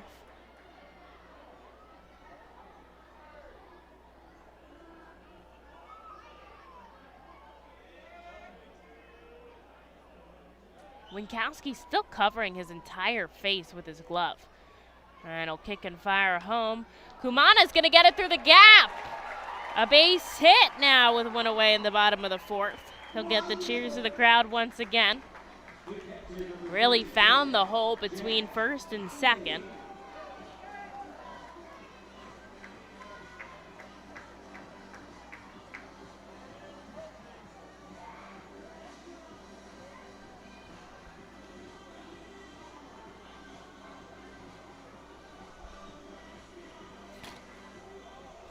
And here's Jack Conley with an out, but a runner on first.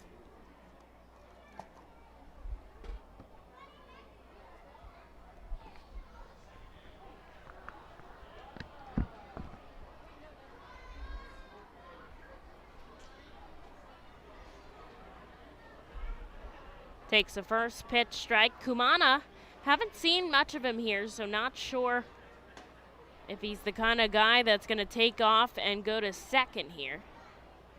But he does look a little bit jumpy over at first. And the Fightin' Phils need to score a run or two here, start chipping away at Portland's lead. They've got a good opportunity now with just an out and Jack Conley up at the plate.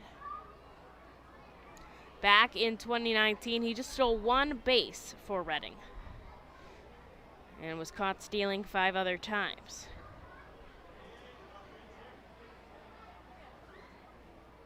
Conley with a 1-2 count here.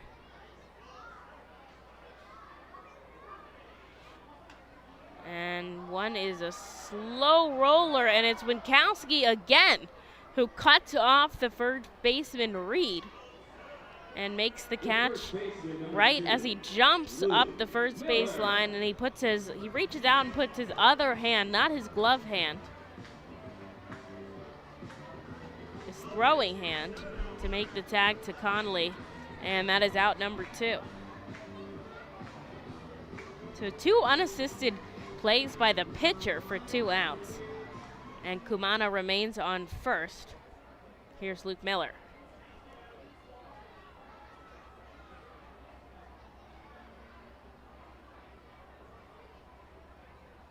Winkowski kicks and fires upstairs. It's a ball. The clouds that were kind of overhead are pushing more towards the mountain now. Was supposed to be a little bit overcast all day, but it's turned into a great day here. Miller sends this one deep to right field, going back in the pool. And Miller, his first home run in quite a while, his 10th of the season. He puts the runs on the board for Reading as he sends one into the pool area. 2 runs on the board for the Fightin' Phils. They now trail by just 5, and that can't be underrated how important that home run will be for the Fightin' Phils in this ball game. And he looks elated as he heads back into the dugout. Fightins have been great with 2 outs. It's really held them together. And so here's Logan Landon now with 2 away. And the bases are cleared, though. Ground ball to the third base side, over to first, and that'll do it, but not before the Fightins put 2 runs onto the board thanks to Luke Miller. They trail by 5 going into the 5th. The Fightin' Phils know who to call for trash and recycling services. A proven winner, JP Mascaro & Sons. The industry leader for over 50 years. Trust the familiar Mascaro Blue Elephant to provide dependable, quality service for your home or business. That's JP Mascaro & Sons, one of the top companies in its industry. Trash and recycling services for home, business, and industry. We are hiring and have open positions in Berks County. Check our website for open positions at jpmascaro.com or call 1-888-MASCARO. JP Mascaro & Sons, ready to serve you. Nursing home neglect is a serious problem. If you or a loved one has suffered from bed sores obtained in a nursing home or a fall down in a nursing home resulting in a fracture, our friends at Swartz Culleton can help. Call the attorneys at Swartz Culleton for a free consultation. Their phone number is 1-800-JUSTICE. That's 1-800-587-8423. Once again, call 1-800-JUSTICE today. Swartz Culleton is a proud sponsor of the Reading Fightin' Phils. It's summer. Time to trade hibernation for liberation. Couch time for tan lines. The sunshine and good times are waiting, so it's time to go the distance in a car you can depend on. Kia, backed by our 10-year, 100,000-mile warranty. Summer's calling. How will you answer? Kia, movement that inspires. Hurry into your local Kia dealer today for great deals on our exciting lineup of vehicles built for summer. Call 800-333-4KIA for details. Always drive safely. 10-year, 100,000-mile warranty program refers to a limited powertrain warranty. See retailer for warranty details. To the 5th, the Fightins have started to chip away at the lead of the Sea Dogs. It is Portland 7, Reading 2 as we get into the middle part of this game, and it is going to be Jonathan Hennigan who comes out for some more game action. Now, he came in the bottom of the 4th and got the out, the top of the 4th and got the out that the Fightin' Phils were looking for as he took the ball from James MacArthur and made a pretty big strikeout to end the inning. And so we'll see him here now in the top of the 5th. The lefty on righty matchup here with Johnny Pareda up at the plate.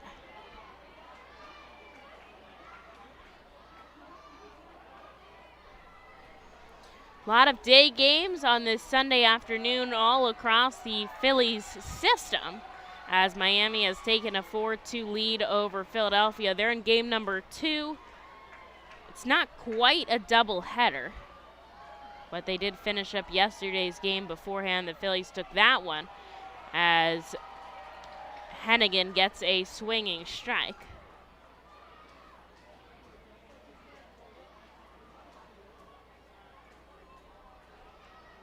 That game is in the bottom of the 5th. Bryce Harper up to bat. Strike number 2 for Pareda here. Lehigh Valley won game number 1 of their finishing of the suspended game yesterday, and then they're going to play game number 2 in about 30 minutes against the Buffalo Bison. Jersey Store starting their game in about 6 minutes as Pareda fouls one back. That's a 4 o'clock start. And then Clearwater is trailing by 2 now. They've cut into the lead by Dunedin, and they're in the bottom of the 9th, but they're rallying as they've already scored 1 run, and there's nobody out. Good day for the Phillies. This one lofted high in the sky. Conley ripping off his mask. He'll settle under it and make the catch in foul territory behind the plate. Out number 1 here for Jonathan Hennigan and the Reading Fightin' Phils.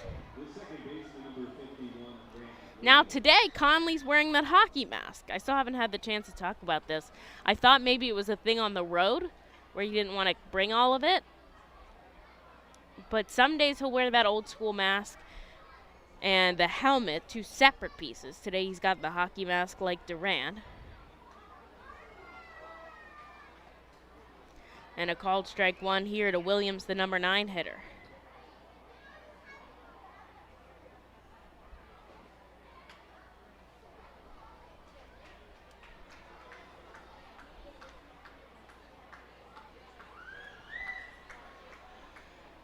Portland 7, Reading 2 here. Hennigan putting in the work. And pushing out for this one, Williams. He'll foul it back, and he's down 0-2.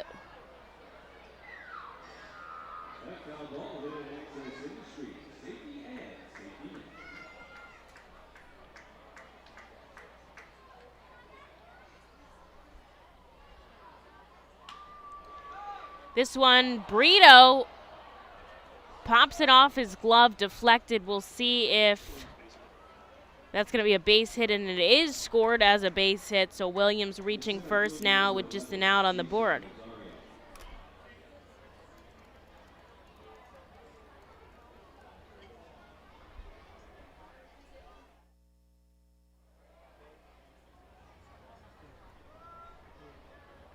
One run on, 1 out now. Back to the top of the order with Jason Rosario. He's reached all 3 times. Once on a home run, a walk, and a single.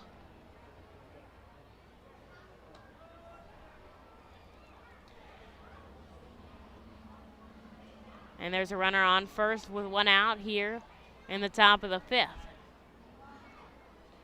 A slow rolling ball game, which is a pretty big jinx in the broadcaster world. But I can say that since it's already going slow, I think. It's only a jinx to say if it's going fast. And that pitch grazes the chest of Rosario, so he's going to head to first now on a hit by pitch. Man, he's reaching in any way he possibly can. Williams shoved to second, and there's 2 on, 1 out now for Castellanos.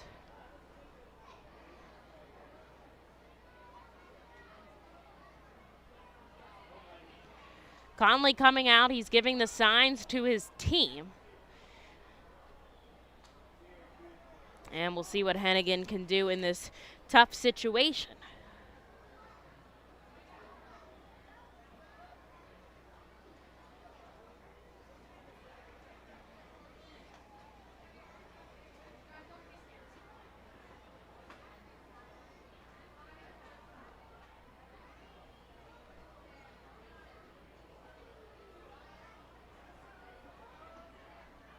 Downstairs, 2 balls, no strikes. Sun's behind a cloud again.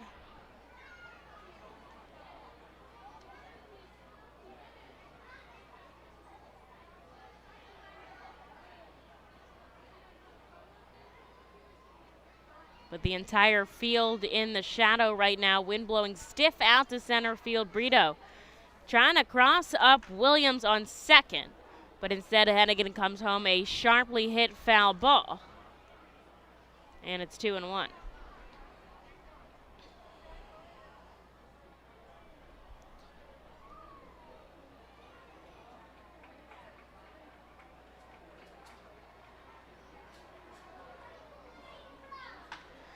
A liner into left is going to drop in front of Steven, and they're going to stop the runner at third. A throw into home would have been good.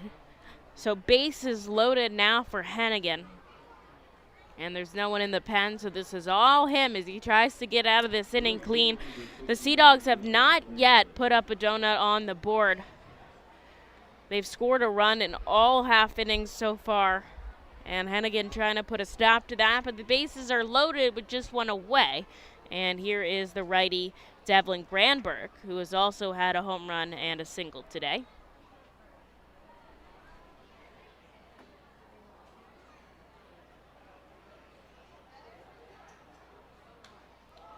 This one's fouled into the stands, and it hits the roof, if you can hear it bounce back.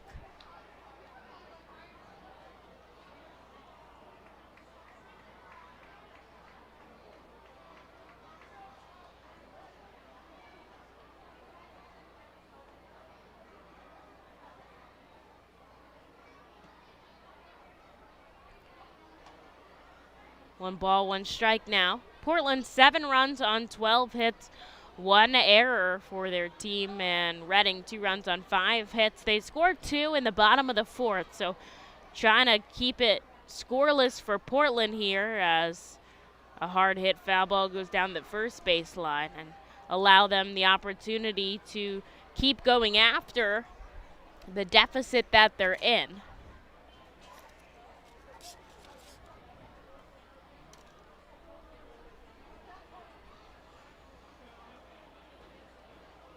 Granberg in that righty batter's box will face the lefty Hennigan. 1 ball, 2 strikes. And he kicks and fires right back to the pitcher, and it's going to get through the gap. Surprised nobody dove for that, to be honest. Coming around and scoring is Williams and Rosario. 2 runs on the board. It is 9-2 now. And runners on the corners with just 1 out.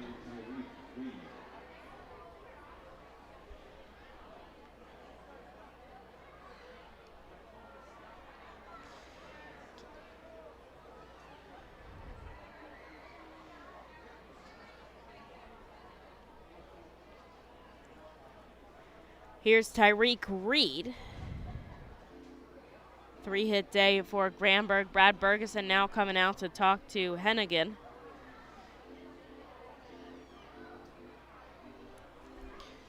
And my pen is running out of ink. Good time during a pitching change, I guess. Oh no, it's got ink left in there. Just having a tough time. Well, there's still 1 out on the board here for Tyreek Reed.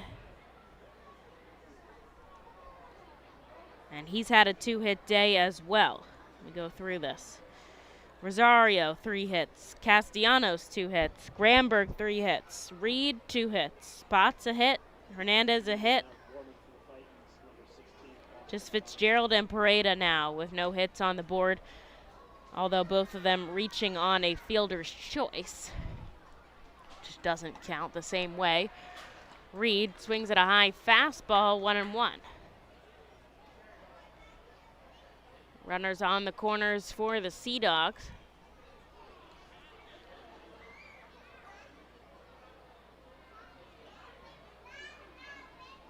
Inside, Conley dives over and makes the play.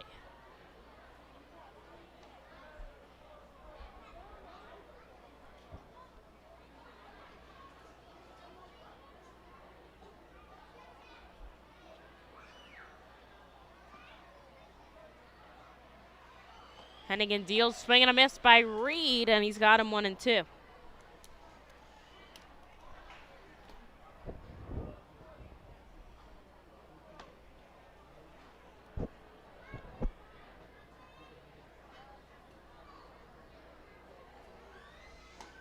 And it's outside.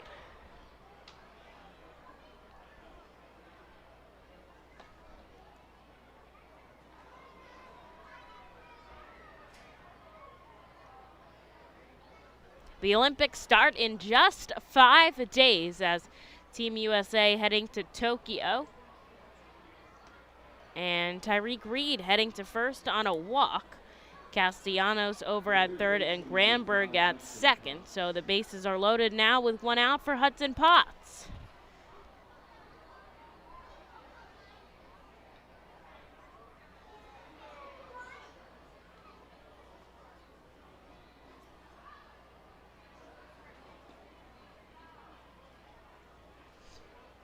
Potts stepping up. He's already had 2 hits today. He holds the bat out behind his right shoulder in the righty batter's box. A lot of guys will have it up overhead or at least closer to their shoulder. But he kind of has it out, and he's going to send a bullet deep to left field. This is a grand slam from Hudson Potts here, and that is going to put the Portland Sea Dogs up 13-2.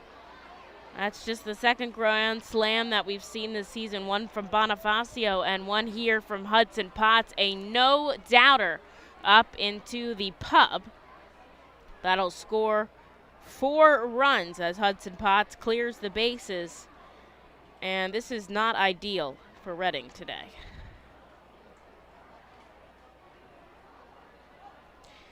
Nevertheless, 1 run on the board, or 1 out on the board, excuse me, and Ronaldo Hernandez coming in, but Sean Williams coming to take the ball from Jonathan Hennigan. We're having a call to the Alvernia University bullpen, as we'll have a pitching change to try to get us through the 5th.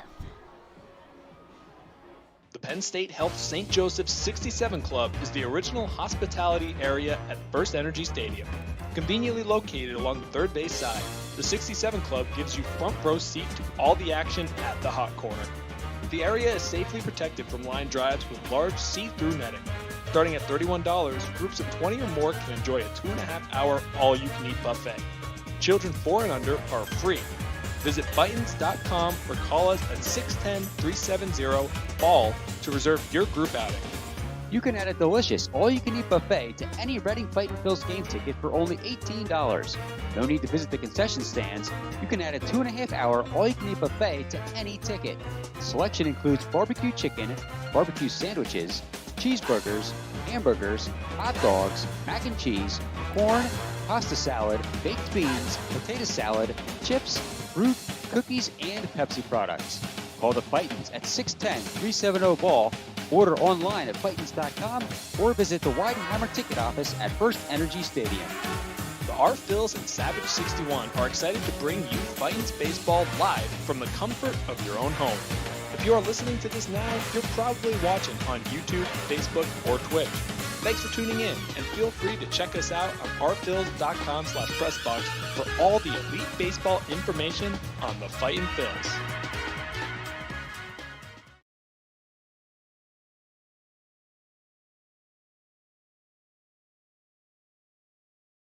Austin Ross is going to be our guy from the bullpen that the Fightin' Phils go with to try to get out of the 5th.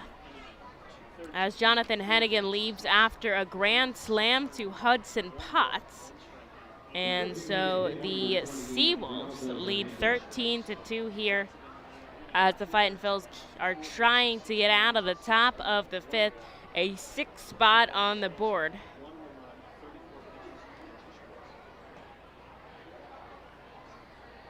And Hernandez will take a first pitch strike from Austin Ross. He's usually a guy that can give you 2, if not 3 innings of work. But it'll be a base hit from Hernandez that keeps the inning going. This one tracking to the warning track. It is Steven who throws it back in, but a stand-up double. Everybody in this inning has reached except for Johnny Pareda, and we still haven't batted through the order. All those 6 runs have already scored. And Fitzgerald now comes up with only 1 away and a runner in scoring position.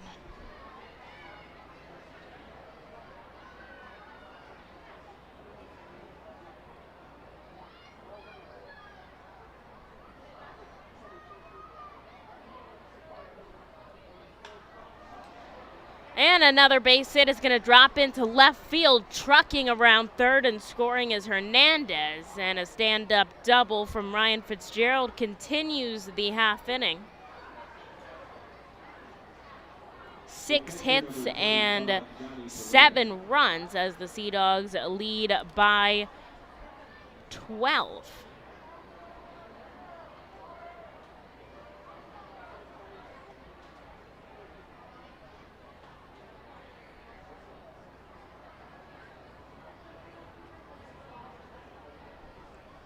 And now we've batted through the order as Johnny Pareda, the only person that hasn't reached, will have another opportunity to reach as he steps into the righty batter's box. And Ross looking for out number 2.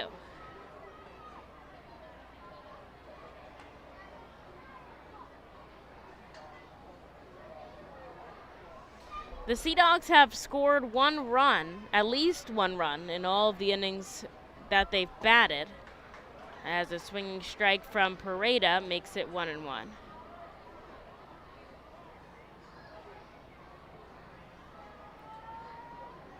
And another tough news for the Phillies, Scott Kingery underwent right shoulder surgery for his labrum injury, and he'll miss the remainder of the season.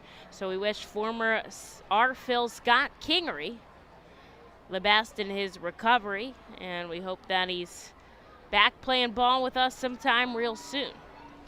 2 balls, 1 strike here as Pareda fouls this one back down to his final strike.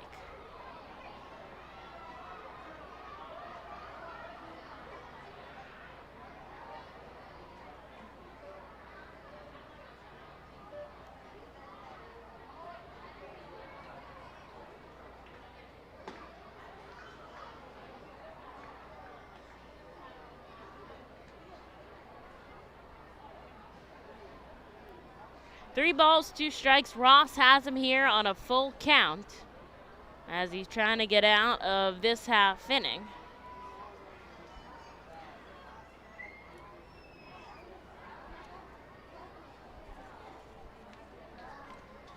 Ross, the righty, sets up, kicks and fires home. The payoff pitch upstairs, and he'll send him to first with a walk.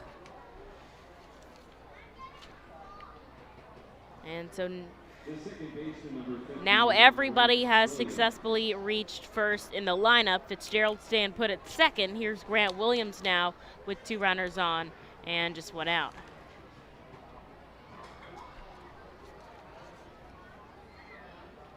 Ross's last outing, 2 innings of work, 3 hits, 1 earned run.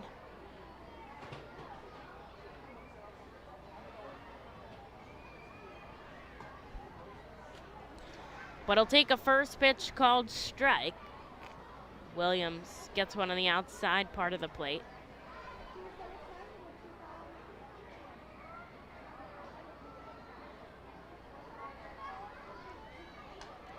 And a foul ball into the Fightin's dugout gets him down 0-2. Ross a strikeout away from out number 2 here.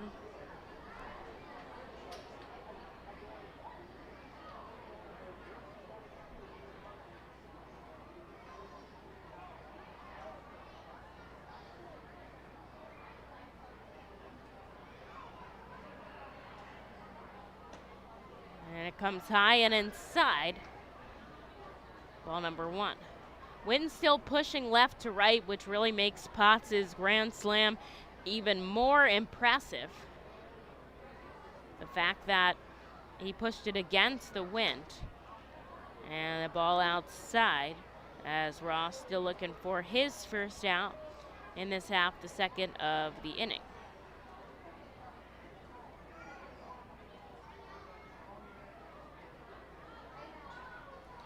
Infield back deep here to Grant Williams as he fouls the ball to the right side. 1 walk, 1 base hit, and a run scored for Williams today.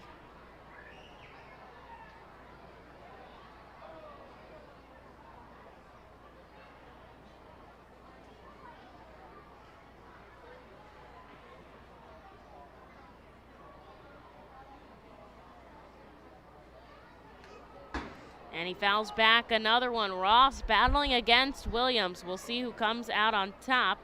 2 balls, 2 strikes here as Williams has received 6 pitches.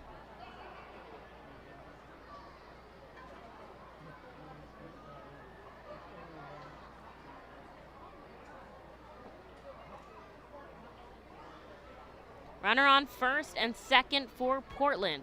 Pitch comes home, a called strike 3.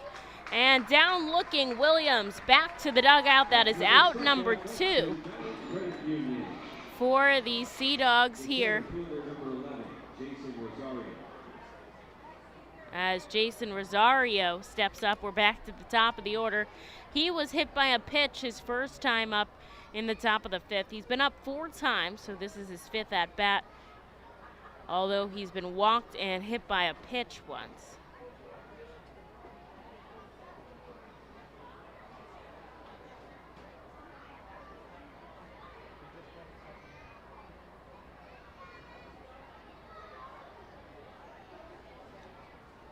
And he'll take a first pitch strike. 2 outs on the board as the Fightin' Phil's trying to get out of this half inning.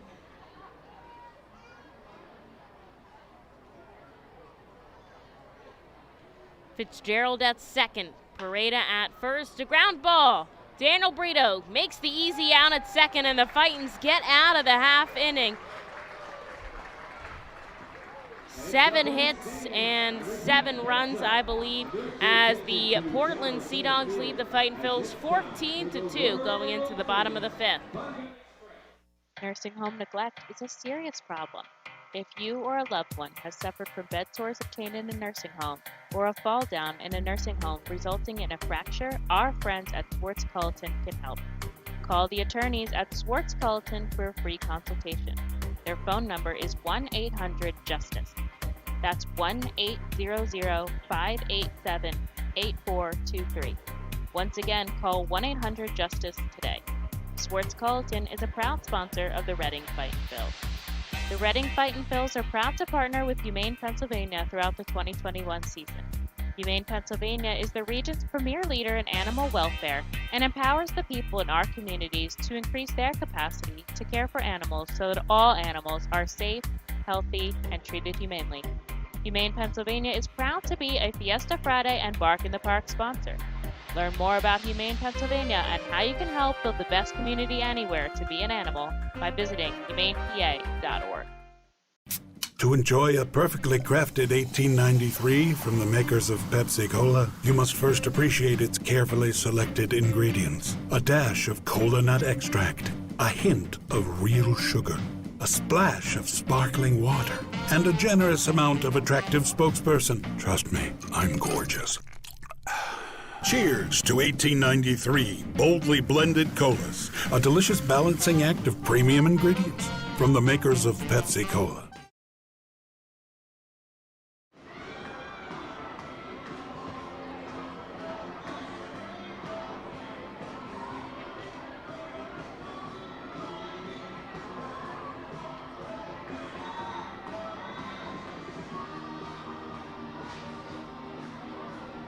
It's time for the Junior PA announcers, brought to you by your local Kia dealers. Please welcome today's first Kia Junior PA announcer, Zachary. Now batting for the Fightin' Phils, number 12, Daniel Brito.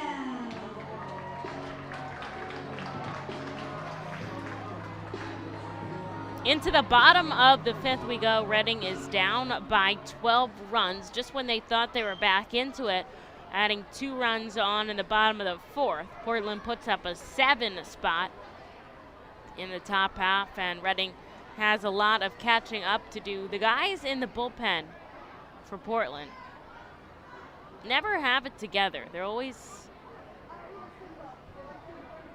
out, standing, doing whatever they're doing down there. And the umpire, Jimenez, does not like it. He has stopped the game as he wants them to get back further. Tough when you have the bullpens on the field. It can be a struggle sometimes, as every guy has a different routine. As Daniel Brito is going to start us off back at the top of the order. He fouls the first 2 pitches he sees back, and he's down 0-2. The Fightins have had 5 base hits today. Brito, Gamboa, Stott, and then 1 from Kumana and the home run from Miller. As Brito takes a pitch in the dirt.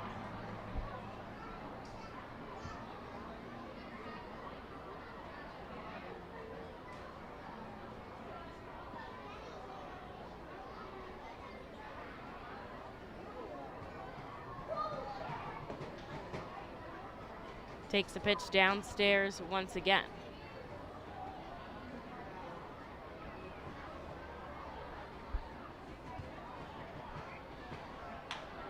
Slow roller up the first baseline, foul. Brito staying alive here. And obviously, since Portland was able to score 14 runs in 5 innings, of course the Fightins have that possibility as well. The game is not over till it's over. That's the thing about baseball. No time limit, just outs. And as long as the Fightin' Phils have their outs, we'll continue to play as they'll bat in the bottom of the 9th as the home team.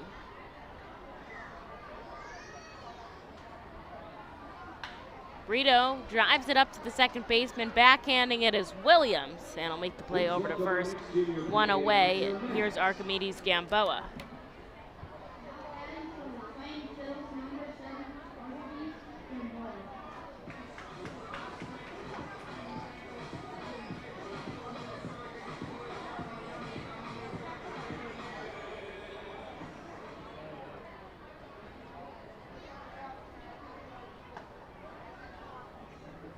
Gamboa takes a called strike to start things off.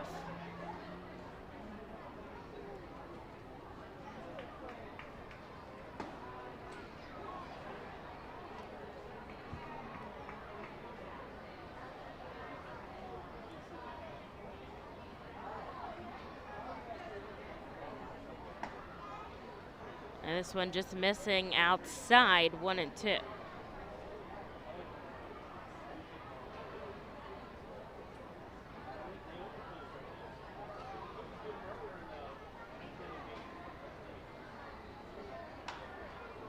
Sends it the opposite way. Is it going to drop fair? And no, it's about 1.5 feet to the left of the left field line. So we'll have to go back and do it again now with 2 strikes.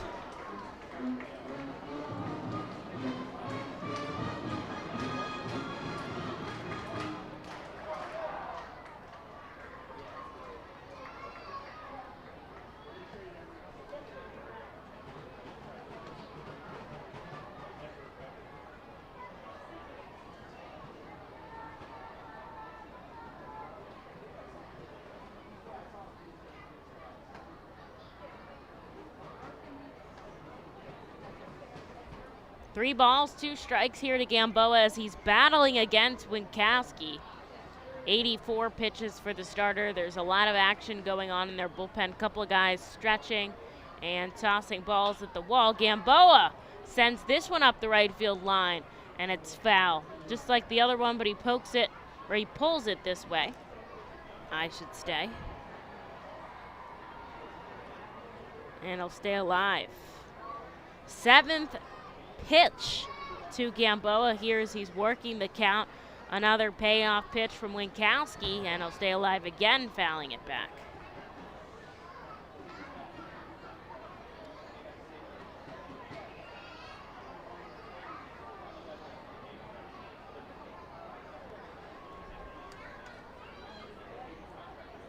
And the 3-2. A little bit late swing there. Winkowski still hitting 93 on the radar gun. And Gamboa's foul. The 8th pitch of the at-bat. He'll stay alive.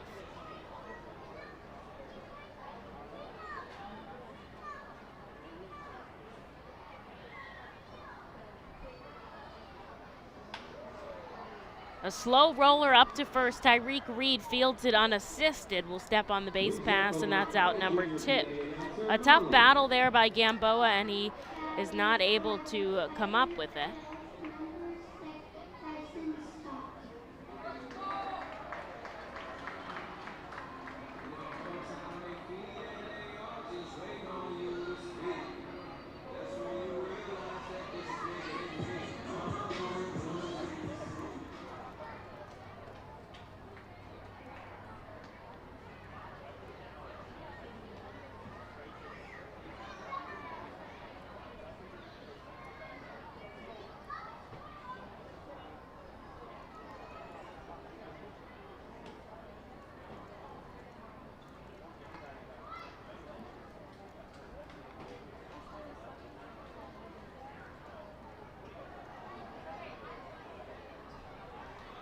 1 ball, 1 strike to Stott. It's deflected off of the glove of Winkowski. The second baseman trying to pick it up, but Stott breaks it out to first. Great hustle there by the shortstop. And I believe they're going to go with a base hit on that because deflected off of Winkowski to the second baseman. Nothing he could do about it. And Stott continuing this half inning, getting himself on first. Here's Jorge Bonifacio.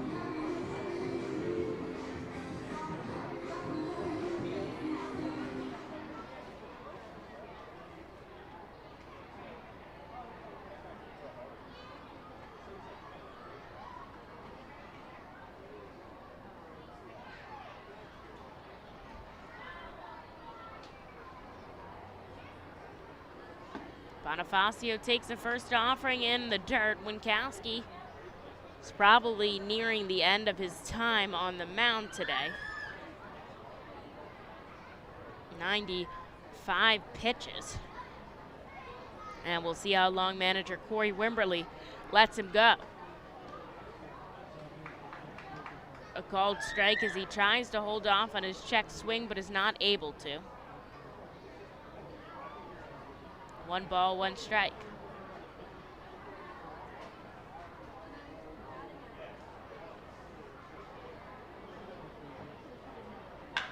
And he lines one right into the glove of Fitzgerald. Man, I can't imagine the exit velo on that, but Fitzgerald just standing in the exact right spot, and that'll be the end of the inning for the Fightin' Phils. As we go into the top of the 6th, Reading trails by 12.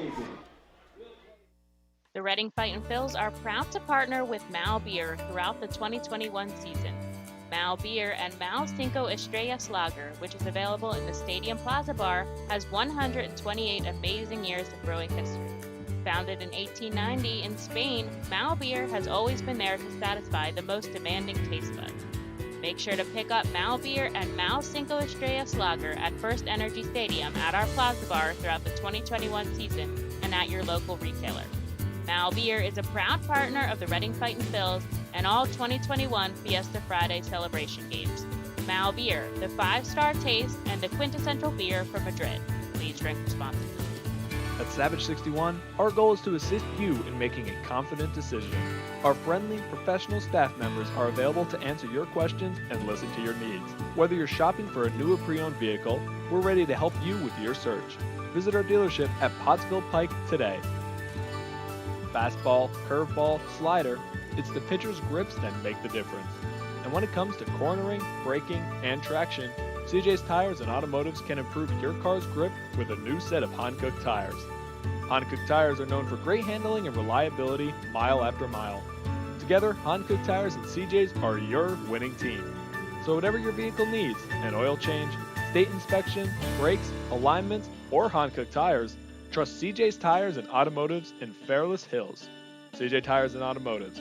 They really are better, faster, and more affordable.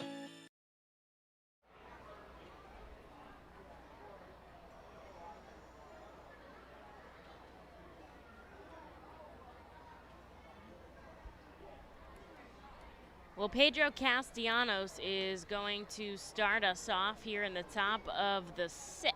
Fightin' Phils did get a hit in the 5th, but they were unable to score. And now as we enter Austin Ross back on the mound for Reading.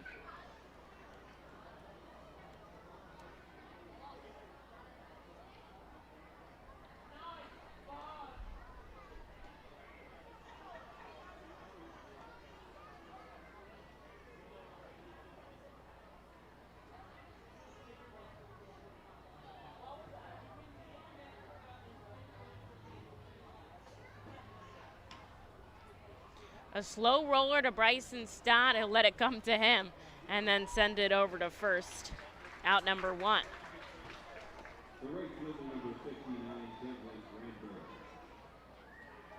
Here's Devlin Granberg now.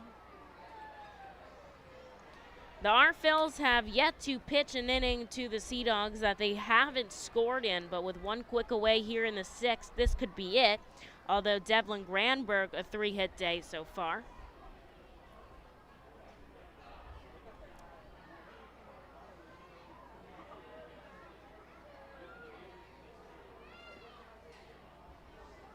Infield back deep here to Granberg, and the wind pushing left to right, opposite here for the righties, but Hudson Potts didn't seem to mind earlier.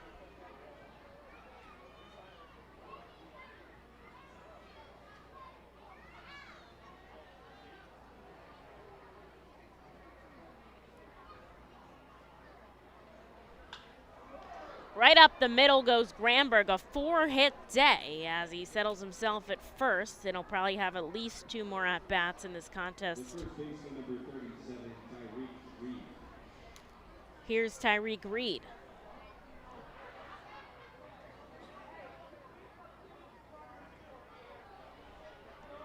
Reed stepping in the righty batter's box, part of that 7-run 5th inning.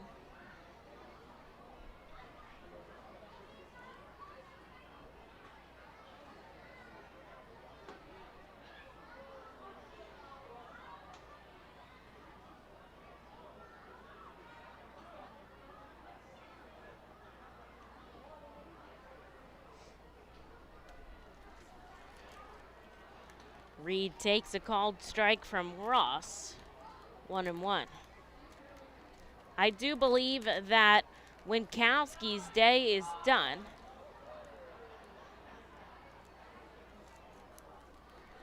As there's someone warming in Portland's bullpen.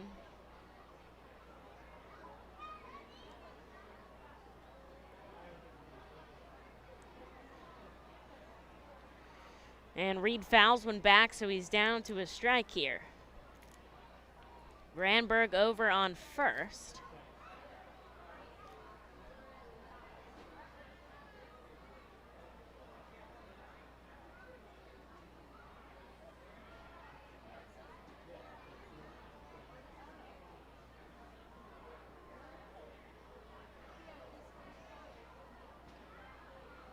And here's the offering by Ross. He gets him to chase it, 93 upstairs. And he knows he struck out. He just really doesn't want to head back into the dugout. But eventually he does. So Reed down for the count and 2 outs now for Austin Ross as he's looking to put up a 0 on the scoreboard. Just got a text update that the Phillies on top of the Marlins right now. Gene Segura with a sacrifice fly, and Brad Miller also scoring, makes it 6-4. Philadelphia over Miami. Didi Gregorius and Andrew McCutchen with a pair of solo shots as well put the Phillies on top. Hudson Potts takes the first pitch strike. Lehigh Valley has started their second game against the Buffalo Bison, though the Bison lead by 2 in the bottom of the first. Jersey Shore just began their game at 4, although they trail by 1 run to the Brooklyn Cyclones. And Clearwater is not able to finish the comeback against Dunedin. Strike number 2 to Hudson Potts, the count 2-2. As working quickly is Austin Ross trying to get out of this half inning. And a strike 3, he swings and misses, though Potts doesn't really realize that Connolly doesn't have it. A long throw from the backstop, and he makes it. A big play and a big inning for Reading. No runs across the board for the Portland Sea Dogs. The first time in this ball game, and they trail by 12 going into the home half. Better pitching, faster base runners, and more runs batted in usually beats the competition. At CJ's Tire and Automotive, better selection, faster service, and more affordable options always beats the competition. When it comes to tires, CJ's MVP choice is a new set of Falken tires. Falken tires are known for handling, reliability, and value. And for more than 50 years, CJ's has been helping customers find the right tires at the right price. Together, Falken Tires and CJ's are a winning team. Stop in any time at your local CJ's or shop online at cjtires.com. CJ Tires and Automotive. Better, faster, and more reliable. We've been privileged at ROG Orthodontics to be part of the local community for over 60 years, creating generations of fantastic smiles. We're honored to be voted the #1 orthodontist year after year and proud to be the top Invisalign provider in the region. We passionately believe we're changing lives every day right here in the community where we live. We offer interest-free, flexible payment plans And provide monthly scholarship programs for free braces. Be sure to check out our magnet contest to win free braces. We love seeing our patients' successes, knowing we had a part in changing lives. One fantastic smile at a time. Savage 61 is a proud sponsor of Fiesta Fridays. Enjoy an R-Phil's game, great food, music, and entertainment. The team will play as Los Luchadores de Reading Latino Tribute uniforms. Visit Timmy Profit and Savage 61 Pennsylvania's most awarded dealership for all your automotive needs.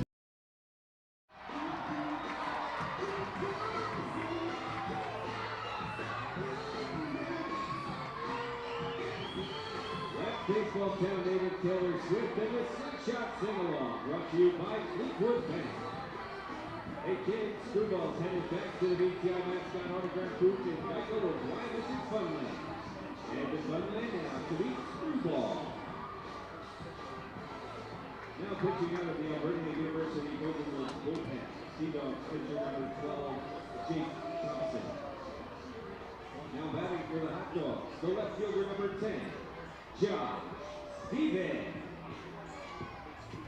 Well, as we go into the bottom of the sixth, there is a call to the Alvernia University Golden Wolves bullpen as the starter Winkowski comes out, and he'll pass the ball over to Jake Thompson. And the final line coming in on Winkowski, 97 pitches for the starter, 5 innings of work, 6 hits, 2 runs, and 3 strikeouts. A heck of a day as he's held the Fightin' Phils down, and his team has provided him a boost of offense. And obviously that run support can't be understated as Portland leads by 12 here. But the Fightin' Phils set to bat as Josh Steven leading off.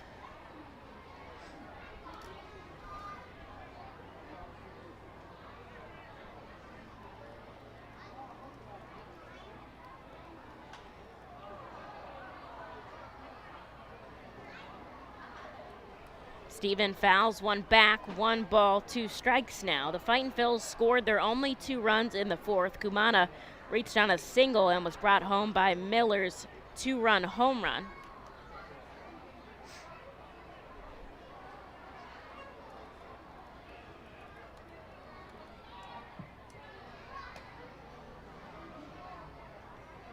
Infield back deep here to Steven as he takes a ball. The lefty does have the wind going in his direction. Portland 14 runs on 17 hits with 1 error. Reading 2 runs on 6 hits. Stevens lofts one high into the sky, kind of going into no man's land, but tracking in is Castellanos, and he makes the catch for out number 1. Designated hitter number 3, Rennie Kumana. Excuse me as my voice starts to go a little bit here as we get to game number 12 in a row here at FirstEnergy Stadium.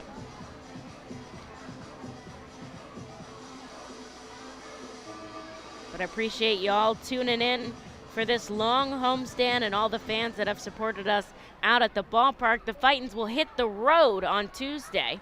Actually, they're leaving tomorrow at 9 a.m.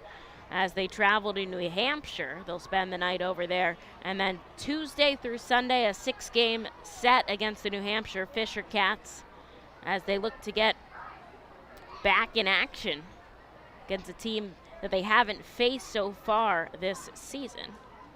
New Hampshire will travel to Reading later in the summer. Kumana takes a first pitch strike and then a ball outside.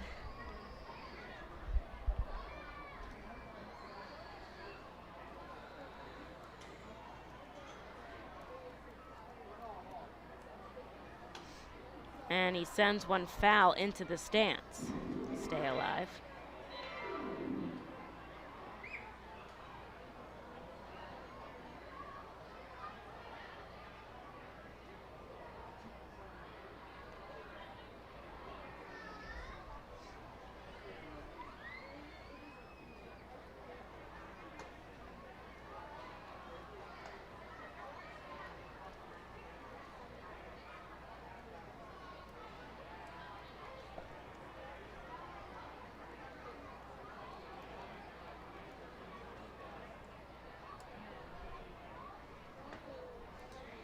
And Grenny Kumana strikes out as he takes a called strike from Thompson. That is out number 2. And here's Jack Conley.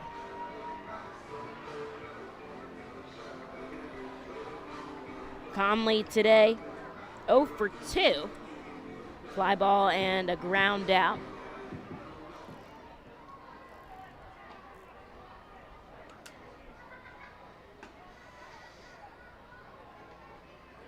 The only thing I would love to see in this ball game is a position player pitching, which I don't believe that we would on a getaway day. You're kind of free to use whoever you want.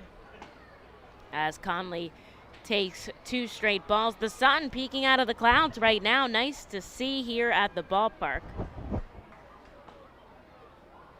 But of course, I would love to see a position player pitching. I was actually just doing a little bit of research as Conley takes a pitch outside 3-0.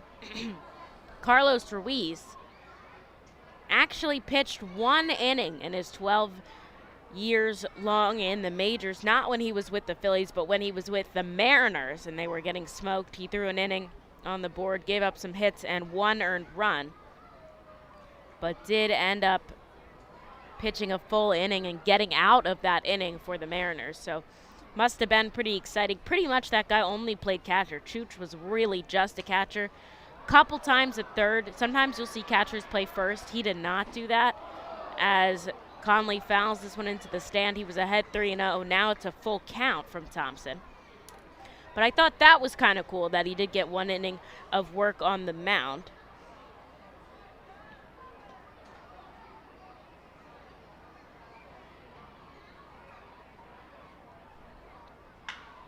And he's got a ground ball to the left side. Fitzgerald over to first, and Reed's able to make the catch. A quick 3 up, 3 down inning going to Fightins, and they'll have to take the field again as they trail by 12.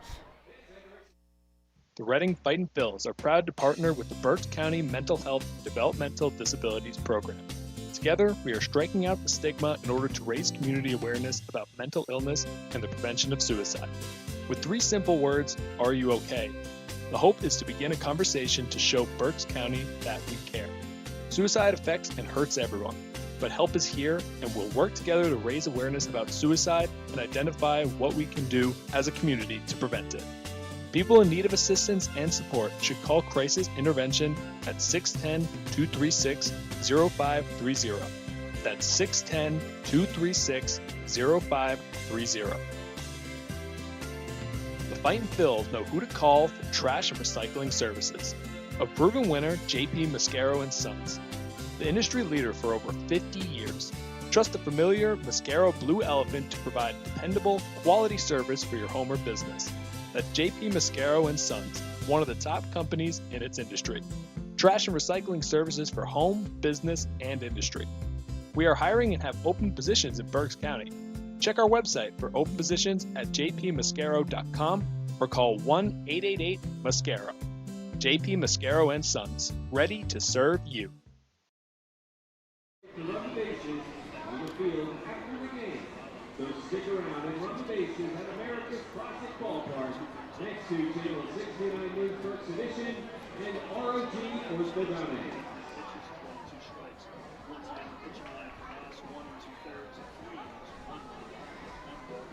Now pitching out of the Alberta University Golden Knights bullpen. Dogs pitcher number 45, Anayuris Zabala. Anayuris Zabala coming in to pitch here for Austin Ross in the top of the 7th.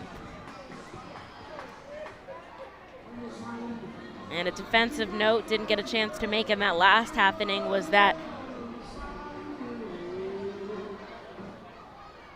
Ricardo Cubion came in at short defensively to take over for Fitzgerald. And Cubion, we saw, came over at second, again defensively. That's all we've seen of him in this game, but he only got added to the roster on the 16th from High A Greenville to fill in some backfill for the Olympics. So Anayuris Zabala taking the ball from Austin Ross here as the Fightins put in their 5th pitcher of the afternoon. Ross will get to his final line. 1 2/3 innings of work, 3 hits, 1 run. It was earned.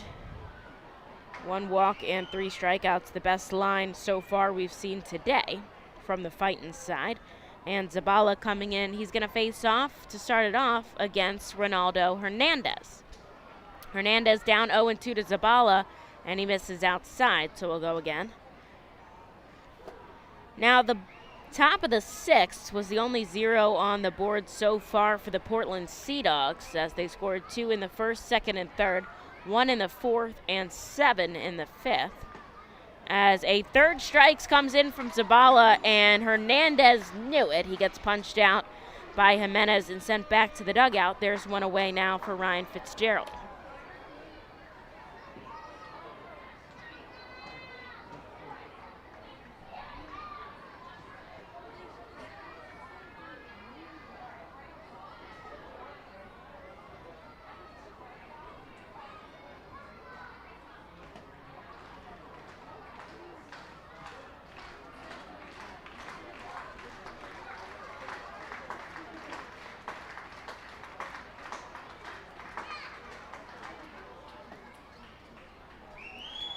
Called strike to Cubion, who's now in. He came in defensively back in the last half inning.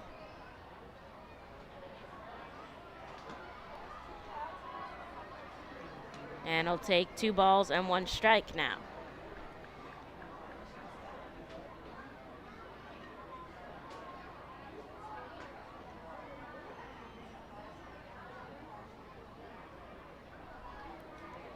Zabala looking over at 3rd as he always does before he kicks and fires home.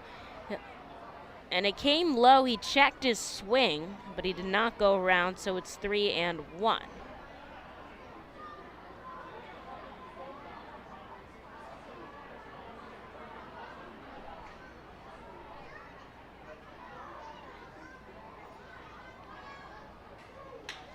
A slow roller up the first base line. Unassisted is Miller. And that's out number 2. The catcher, number 25, Johnny Pareda. And here's Johnny Pareda now with 2 outs. This could be the first 1-2-3 inning that puts down the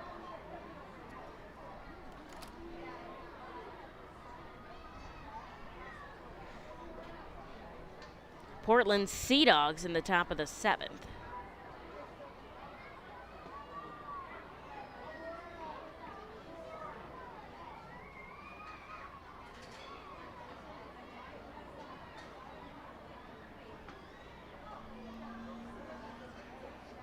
Zabala kicks and fires to Pareda. A deep fastball, but it ropes foul. And it's 0-2. Zabala 1 strike away from the first 1-2-3 inning of work here.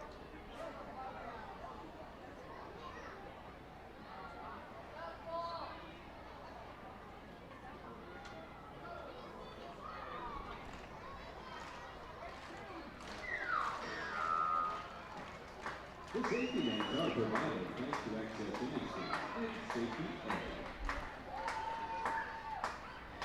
2 outs here, no balls, 2 strikes here to Johnny Pareda, the catcher. Zabala kicks and fires home, and he'll foul it back once again. We did see Zabala once before in this series, 1 inning of work, 2 hits, 3 runs. They were earned, and 2 strikeouts on the board for the reliever. But we'll see if he can get a clean outing here against the Portland Sea Dogs. Deep to right field, tracking back Bonifacio, but it's Landon who makes the catch on the run. And a 1-2-3 inning for the Fightin' Phils to put down the Portland Sea Dogs. And that will be that. As we go into the bottom of the 7th, we'll take a stretch here at the ballpark. The award-winning Reading Hospital Tower Health Character Pool Party provides an unforgettable night out with your family and friends. Enjoy a baseball game while swimming in the 87-degree heated pool directly behind the right field home run wall. Plus 2.5 hours of all-you-can-eat buffet and photos and autographs with the crazy hot dog vendor and the Fightin' Phils mascot band. Regular game tickets are $30 per person for groups of 20 or more. Give us a call today at 610-370-BALL. T-Mobile is the leader in 5G coverage and speed. No one else covers more Americans with the fastest 5G. The R-Phils are proud to introduce T-Mobile as the title sponsor of our Plaza stage. Fightin' Phils fans can continue to expect great performances on game days and non-game days. The T-Mobile stage is home to great bands, such as the Truest Fightin's mascot band and many others. It will also continue to house great musical performances during the off-season. Unlike any other area at FirstEnergy Stadium, the Stadium 61 Dugout Suite puts you at the closest seat to the action on field, located just feet away from the diamond on the first base side. With covered seating, ability and motion accessible seating, and the most unique view around, your group will thank you over and over again for a one-of-a-kind experience. Tickets for the Dugout Suite are $27 and include options to add food or drink packages. Fans, it's now time to announce today's ROG Kids Club winner. Today's Kids Club winner is Andy McGowan. Andy McGowan, you can claim your prize now at the Heck Residential Customer Service booth.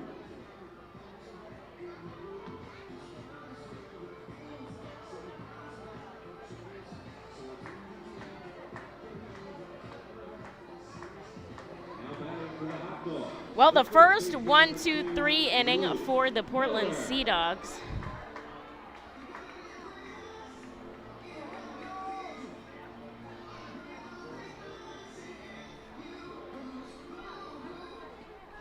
And Luke Miller is going to lead us off here in the bottom of the seventh, a nice seventh inning stretch here at the ballpark. And Miller with his 2-run home run in his last at-bat today. He's going to face off against Jake Thompson. Portland 14 on 17 hits and 1 error. And the Reading Hot Dogs 2 runs on 6 hits and no errors.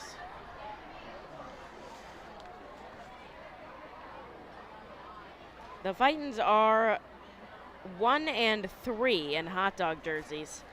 I don't know if that makes a difference, but they're 5 and 4 as the Los Luchadors, so they're fighting that fight. And 3 and 3 in the black throwback uniforms.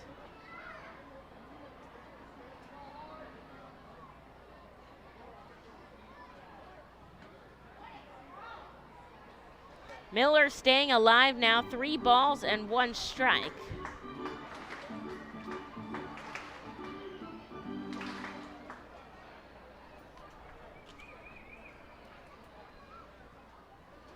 And coming home now is Thompson. A called strike. He's ready to toss his bat like he's walking down to first. But he'll have to stay put as it's a full count.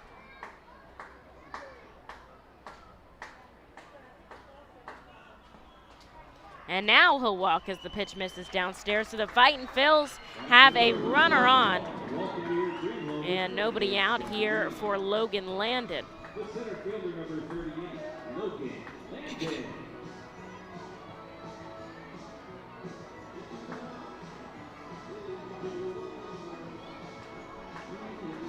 Landon stepping up into the righty batter's box.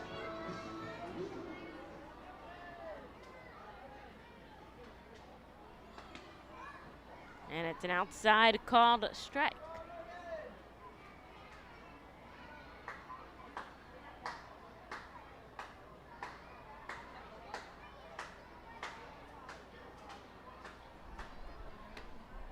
This one a little too far outside, 95 here from Jake Thompson. There is someone warming in the bullpen for the Portland Sea Dogs. Honestly, he looks ready to come in.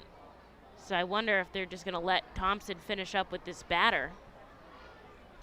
So he's standing on the end of the bullpen. Pitch is in the dirt, 2 balls, 1 strike.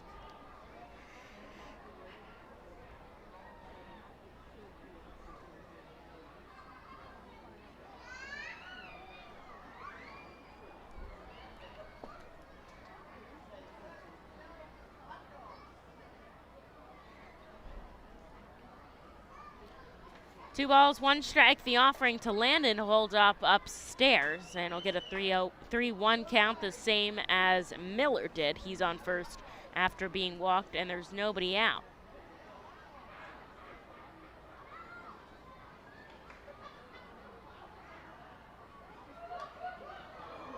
Landon fouls one back into the netting, and now the count is full as he tries to ward off Jake Thompson.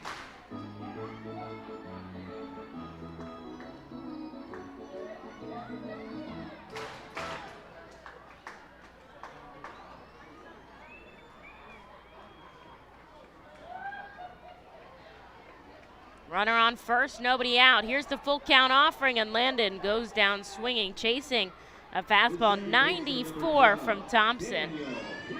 And it does look like they're going to let him face Daniel Brito now as he heads up to bat. We're at the top of the order.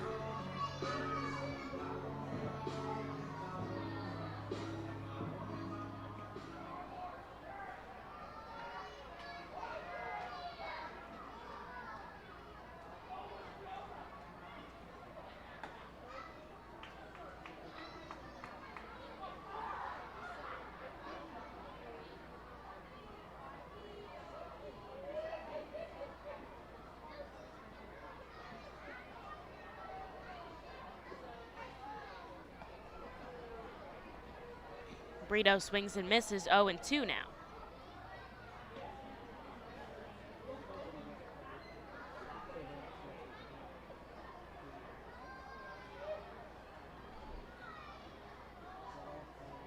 Gamboa on first, there's one away. Here's the offering from the righty. Brito sends it sky-high foul, and we'll keep going.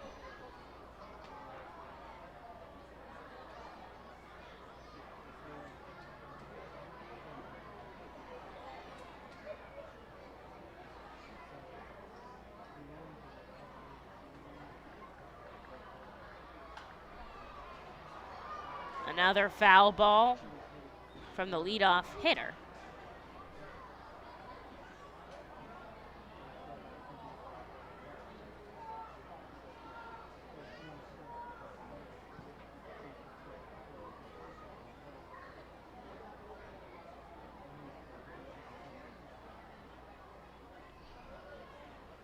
And he takes a pitch in the dirt. He'll stay alive. Fans, look for some exciting news to come out tomorrow. Tomorrow afternoon, I'll say. The Reading Fightin' Phils will be releasing exciting news about a upcoming promotion here at the ballpark as Brito holds off again downstairs, and it's 2-2. So don't forget to check out either our social medias or our website at ourphils.com. And Brito fouls one back again behind home plate.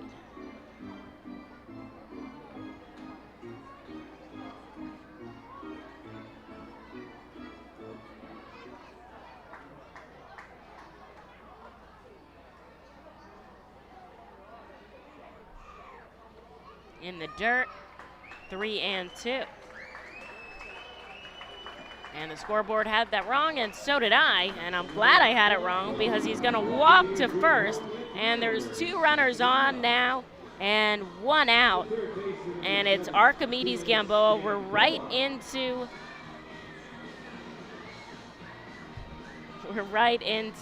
the heart of the Our Phils order.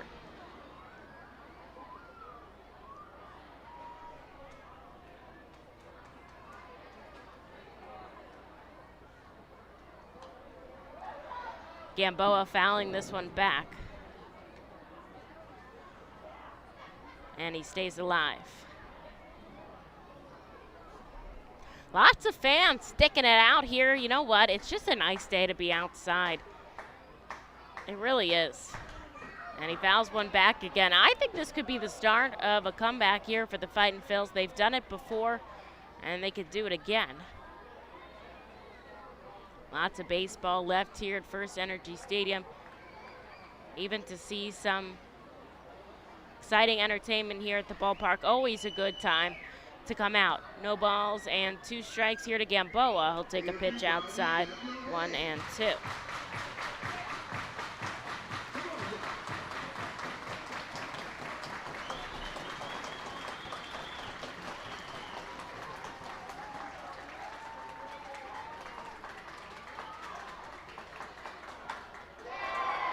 And he's got a base hit up the middle, staying at third. And misplaying it is the center fielder, Rosario. So coming home is Miller. He was going to stay at third, but he misplayed it, and he saw the center fielder. And so he came and scored. It's a single for Gamboa, and an error to the center fielder, Rosario, that allowed Miller to cross home. It is 14-3 here at FirstEnergy Stadium as Miller scores off of a ball by Gamboa. And here's Bryson Stott now with 1 away. Daniel Brito holding up at second, and that's going to be the end of the day for Jake Thompson. So we're going to have a pitching change here as the Sea Dogs are being threatened by the Reading Fightin' Phils. The Auto Ride of Reading Power Alley Pub features a 2.5-hour all-you-can-eat buffet, private bar with a bartender, 2 rows of seats, bar stool seating, and 4 cafe tables. The pub provides your party a private area to enjoy the ballgame away from other fans. Auto Ride of Reading Power Alley Pub may accommodate up to 30 people. Enjoy socializing with your group and watch the game from a unique vantage point. Visit rphils.com for more information. When the Reading Fightin' Phils get hungry, we turn to our team feed partners. Special thanks to Wyomissing's Family Restaurant Bakery, PJ Willahan's Pub and Restaurant, Collegeville Italian Bakery Pizzeria Napolitana, Jimmy G's Railroad House, Mimo's Italian Restaurant and Pizzeria, and Klingers on Carsonia for making sure the Fightin' Phils front office is never hungry on game day.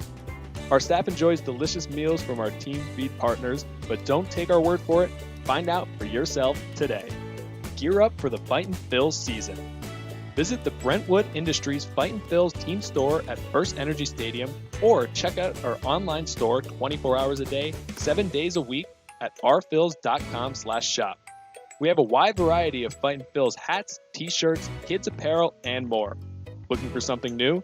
Check out our latest selection of Los Luchadores de Reading and Reading hot dog gear, plus throwback black R-Trans R-Phils attire. Root for your Fightins in style. Stop by the Brentwood Industries Fightins team store or rphils.com/shop.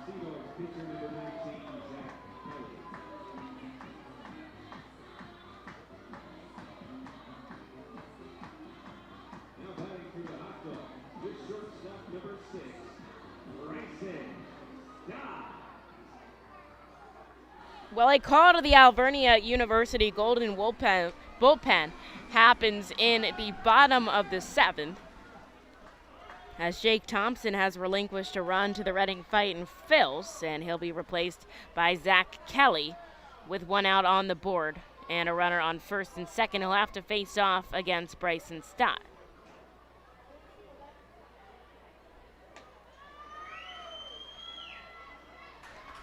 Kelly sends a ball down to Stott. Brito on second, Gamboa on first, and it is 14-3 here. We saw Kelly yesterday, which is interesting. 1 inning of work and 3 strikeouts for the Fightin' Phils.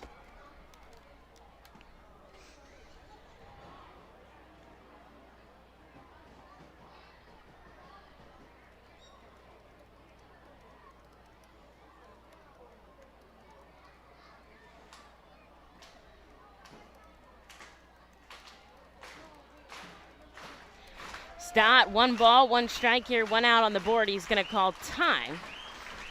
That's a big moment here for Reading. They look to put some offense on the board. Fans cheering them on here at the ballpark.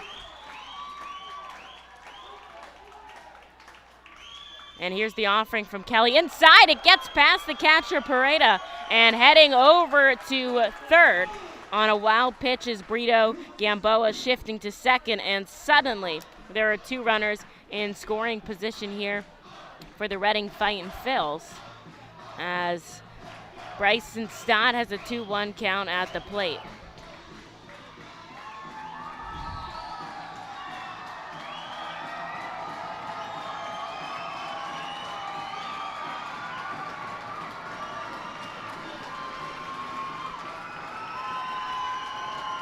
Stott, the lefty batter, here to face the righty, Kelly.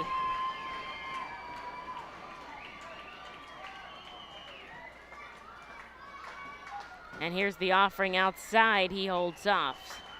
Stott batting .333 with runners in scoring position this season, and only an out on the board, so anything deep in the outfield is sure to score a run.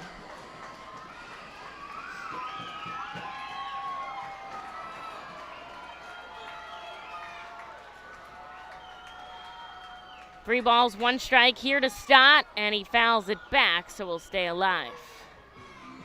Full count now to the most highly touted prospect in the Phillies organization right now, number 2 on their list, and just moved up into Baseball America's top 100 prospects today.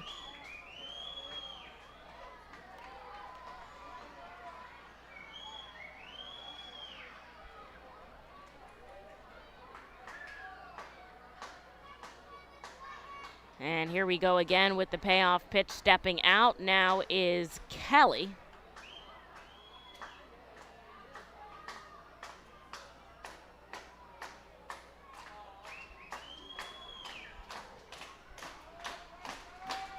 Three balls, two strikes. Here's the offering. Stott chases in the dirt, but a drop third strike by Rosario. He tries to run it out, but he's not able to, and sticking around on second and third are Brito and Gamboa.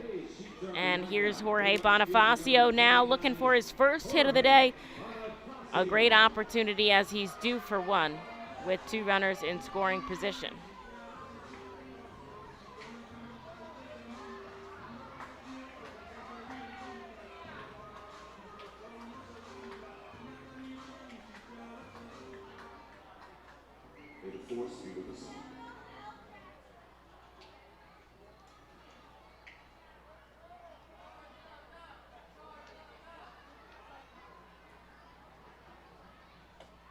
Bonifacio takes a pitch upstairs. 1-0. Bonifacio has been a fan favorite since he got here to FirstEnergy Stadium. Obviously that pop in his bat, the former major leaguer, but also just known to be a really friendly guy, happy to be out here playing ball. And he'll foul this one back into the stands.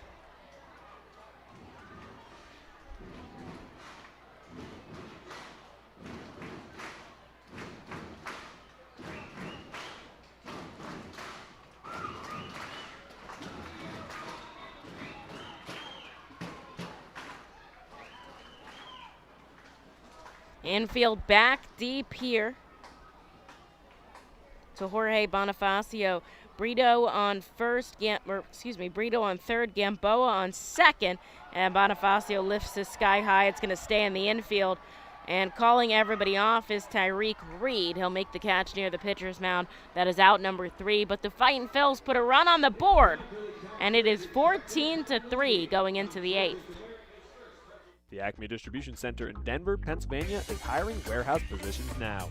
Attend Acme's Job Fair Wednesday, July 14th from 9 a.m. to 1 p.m. at 500 South Muddy Creek Road in Denver, Pennsylvania.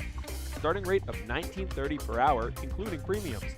Potential first-year earnings of over $50,000. Acme offers industry-leading benefit packages with family coverage and a $2,500 retention bonus. Hiring this Wednesday, July 14th. To learn more or register, go to hiringeventdenverpa.com. Savage Auto Groups is a proud sponsor of the Reading Fightin' Phils. Our large inventory and wide selection of models, along with competitive pricing, allow us to make great deals on many vehicle makes and models. Visit Savage 61, Kia, and L&B in Berks County for all your automotive needs. Established in 1928, the Manor Golf Club is one of the oldest public courses in eastern Pennsylvania. Located conveniently between Philadelphia, Lancaster, and Allentown in Sinking Spring, the Manor Golf Club offers a true test of golf on a traditional championship-style golf course where shot making takes precedence over length. Visit themanorgolfclub.com for more information. 79%. Do you think it's higher or lower? Lower. All right, everyone. She says lower. Let's take a look at the video board and see what our answer is. Hi, I'm Bryson Stott. How many of us consider ourselves to be good looking? 81%. It wasn't lower, it was higher. You almost hit it right on the nose, Cooper. Congratulations, fellas. You're taking home the tickets. You're taking home the pretzels. That's the high-low game. That's the Thomas Sturgis pretzel.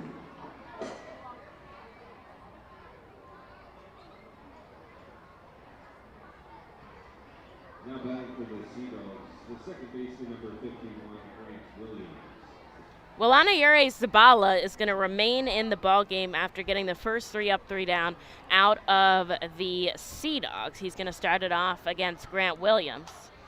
And on the first pitch, he sends it up into the air, but it's going to bounce in the stands and right into the hand of a young fan. Oh, she looks so happy. Oh. Love to see that.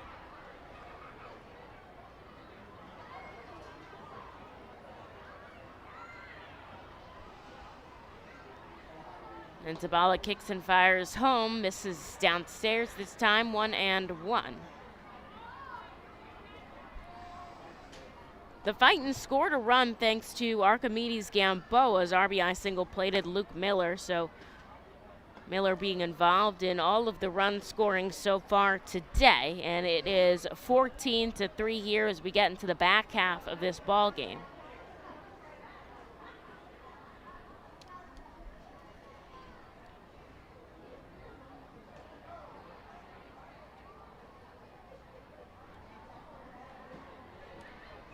Zabala misses again, 3-1. He's got that high velocity as he sometimes reaches the triple digits, but he does have trouble with command and location. And here he comes in with 3-1. This one's up. It's going to be playable. Steven and Stott. It's going to be Steven who makes the catch for out number 1. 4 straight retired by Zabala, and actually 6 straight by the Fightin Phil's pitching staff as we go back to the top of the order with Jason Rosario.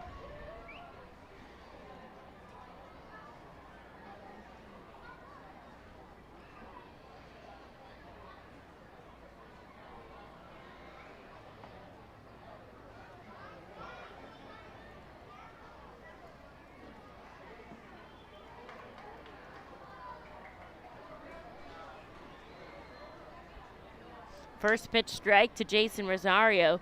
He's reached 4 out of the 5 times that he's been up to bat. A home run, a single, a walk, and a hit by pitch. He'll take a called strike that he thinks inside, but Jimenez says no, and he's down 0-2.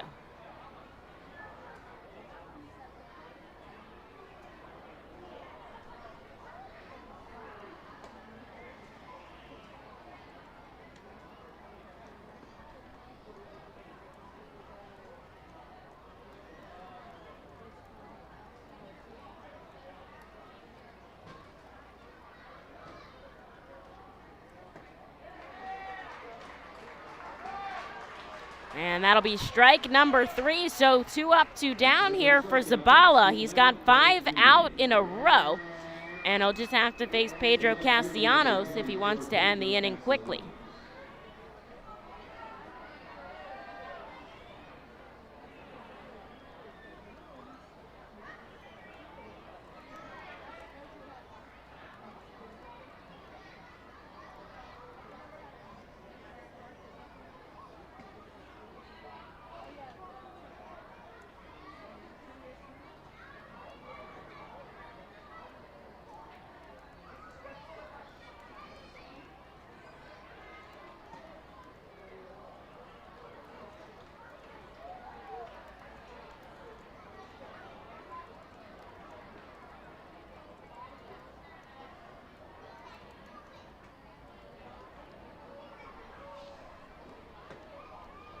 Back-to-back low pitches from Zabala makes it 2-1.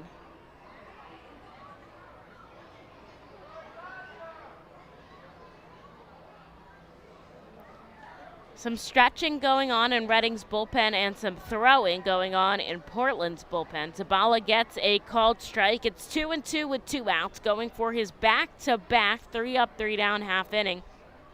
Would be a big way to go for Reading.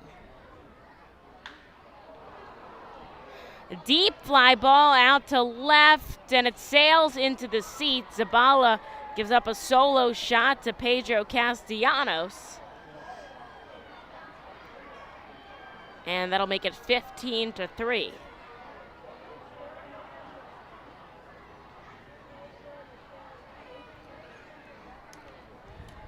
Two outs, though. Here's Devlin Gramberg as Castellanos puts one in the picnic area over and left.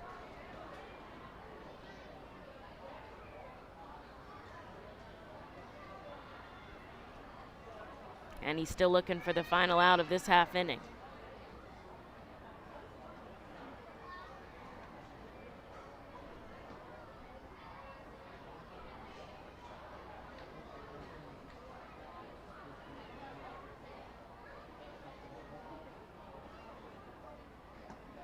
A called strike in from Zabala. It's 1-1 now. It was a really quiet home run there from Castellanos, who's now just a triple shy of the cycle. He's got a double, a single, and now a home run. As this one is roped up the third baseline foul, it is 1-2. I feel like a cycle is the only fun thing we haven't seen so far. We've seen a no-hitter. We've seen an inside the park home run. A cycle, and an immaculate inning would be cool too. An immaculate inning is when every pitch is a strike and it just takes 3 strikes for each batter to get them down. But a strikeout swinging here to Granberg, and Zabala will get out of the inning. But a home run across the board for the Sea Dogs as it's 15-3.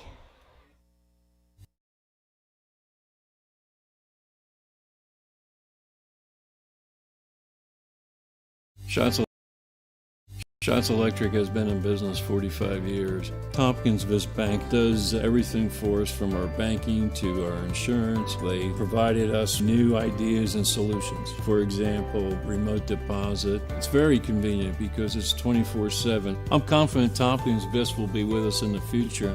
Tompkins Vist Bank and Tompkins Insurance. Service, stability, strength. Member FDIC Equal Housing Lender. Tompkins Insurance products are not FDIC insured and are not bank guaranteed.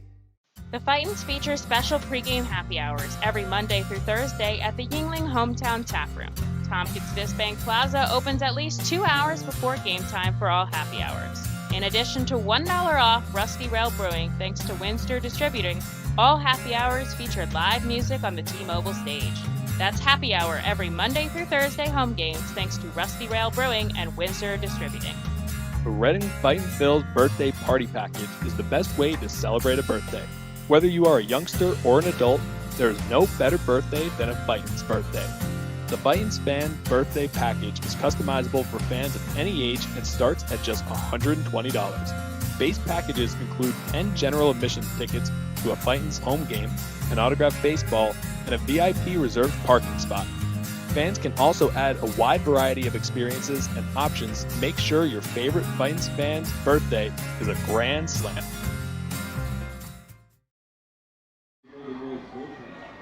Pitcher number 55, Dominic Labuda.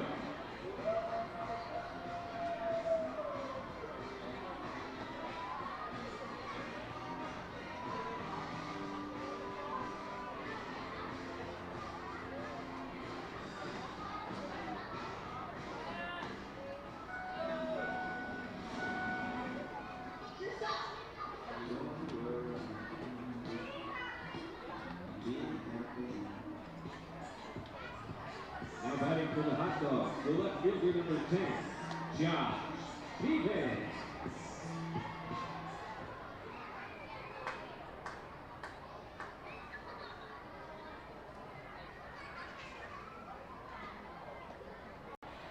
Well, into the bottom of the 8th inning we go, as there's a call to the Alvernia University Golden Wolves bullpen. A foul ball coming very close to our radio booth up here. If I was able to get my net out in time, I think I kind of leaned over and got it. Dominic Labruto coming in to replace Zach Kelly.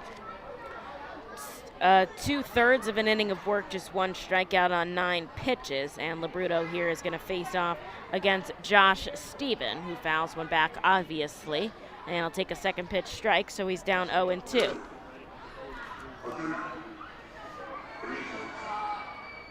Portland, 15 runs on 18 hits, and they've made 2 errors in the field. And Reading, 3 runs on 7 hits. This is beginning to look like a football game score as Steven sends one foul. It's still 0-2.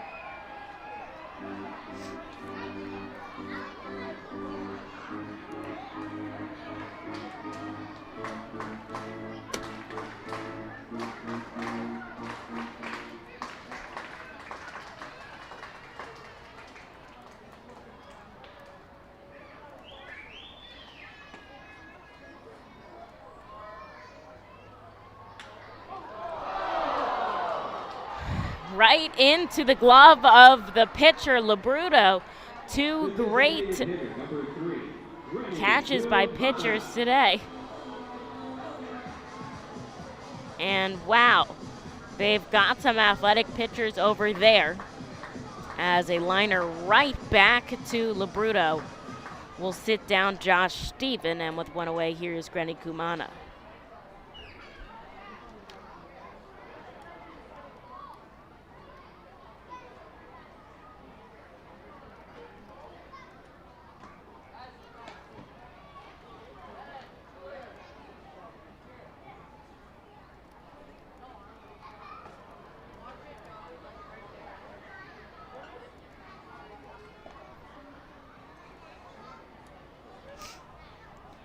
Kumana sends one deep to left field. Going back, Castellanos at the wall, and it's into the pub. Grenny Kumana with his first home run of the season. Elated Fightin fan sees a shot into the packed Auto Ride pub of Reading out there. The second home run of the day for the Fightin Phils, and his second hit of the day as Kumana scores. It is 15-4 here at FirstEnergy Stadium. And that was gone right off the bat. That was smoked from Grenny Kumana. They're going to play it back on the video board now. It looks great as Jack Conley comes up to bat. He's 0 for 4 on the day.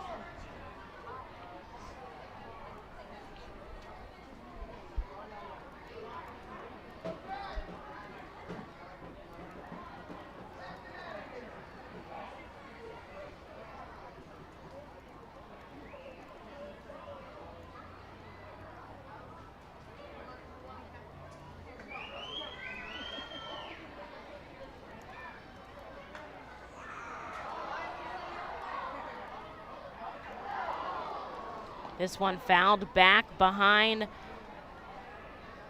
the home plate area into the stands. A foul ball, an older lady trying to hand it over to a kid. I don't want to call her older. She's very far away from me. An adult, if you will. An adult. Anyways, back to the game. Conley slices this one the other way, and he's down 0-2.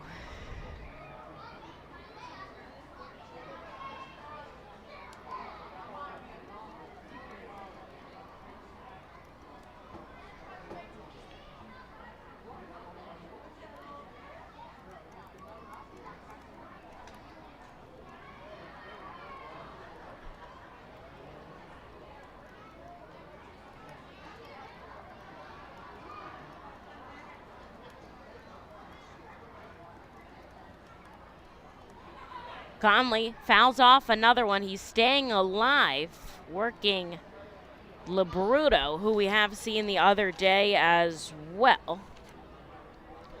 1 inning of work, 2 hits, and struck out 2 Fightins. He recorded the save on Thursday night. And this one a ball to Connolly. It's 1-2. Just 1 away here in the bottom of the 8th. Rennie Kumana with a solo shot.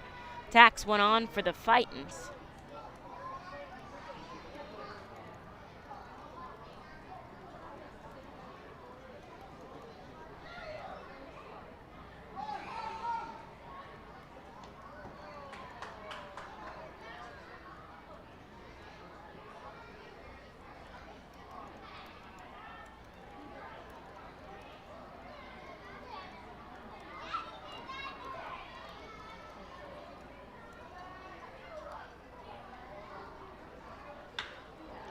This one hit sharply over to shortstop. Conley trying to run it out. He's a step behind as Cubion tosses it over to first. Man, that was sharp and deep in the hole at short.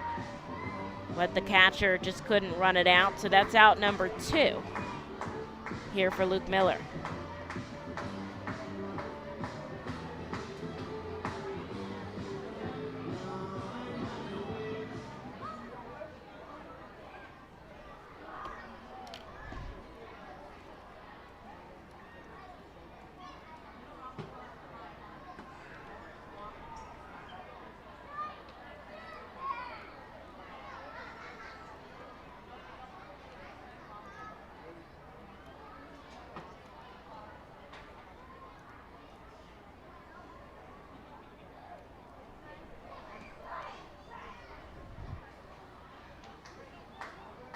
A strike outside, 1-1.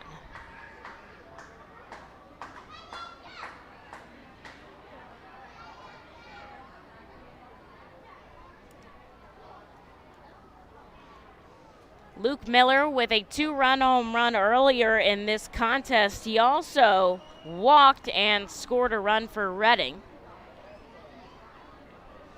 Takes another strike. It is 1-2 here in the bottom of the 8th with 2 outs.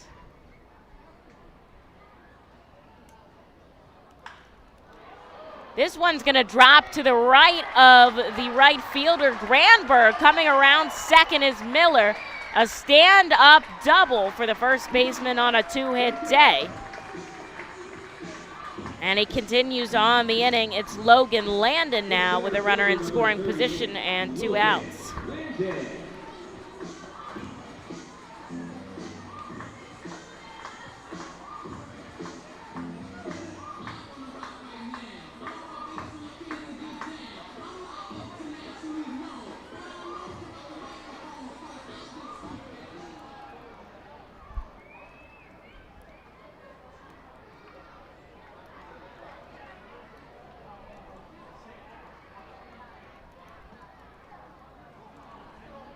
Takes the first pitch strike, 0-1. He's 0 for 4 on the day with a pair of strikeouts. And Landon looked a little frustrated after that last one, tossing his bat.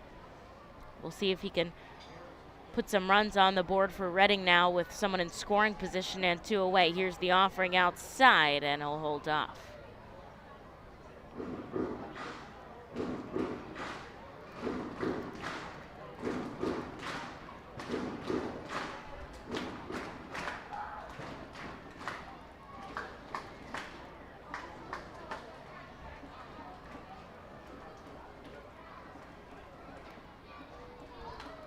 Fouls this one back to the netting behind home plate, and he's down to 2 strikes.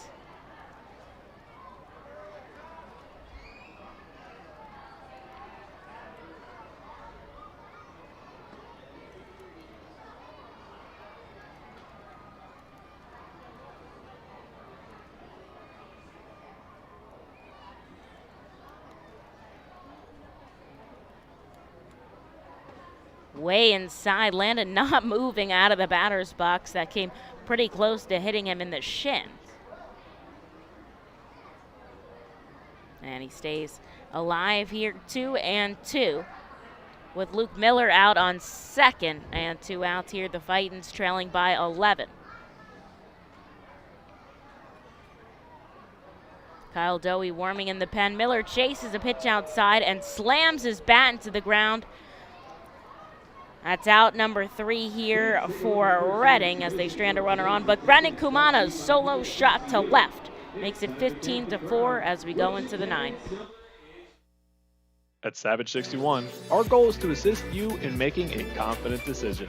Our friendly, professional staff members are available to answer all of your questions and listen to all of your needs. Whether you're shopping for a new or pre-owned vehicle, we're ready to help you with your search. Visit our dealership on Pottsville Pike today.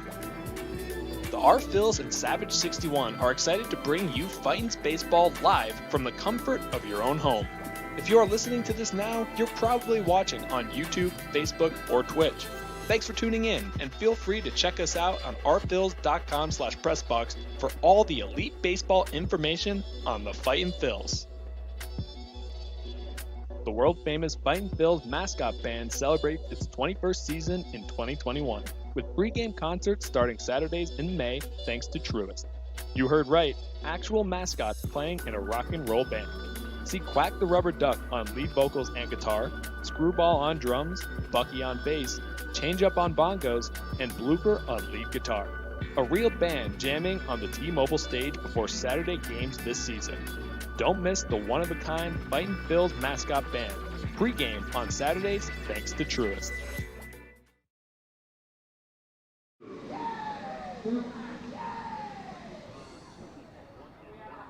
Again, today's 50-50 winning ticket number 136-2022. You can claim your prize at the customer service booth.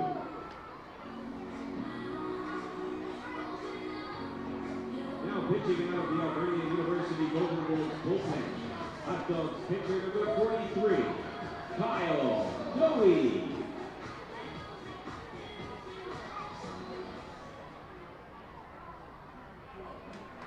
Into the top of the ninth we go with a call to the Alvernia University Golden Wolves bullpen as Anayuri Zabala hands the ball off to Kyle Dowie. Zabala, solid 2 innings of relief, 1 hit, 1 run. That was that home run by Castellanos, and he struck out 3.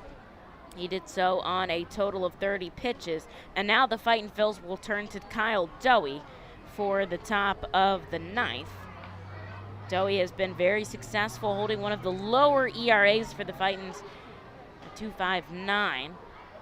And he's going to face off against Tyreek Reed, 2 balls outside. Then it'll be Hudson Potts and Oscar Rangel as he tries to get out of the top of the ninth and have his team back to bat. They're down by 11 here.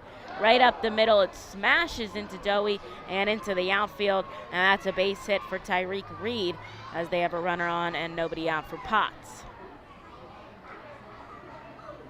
The third baseman, number 5, Hudson Potts.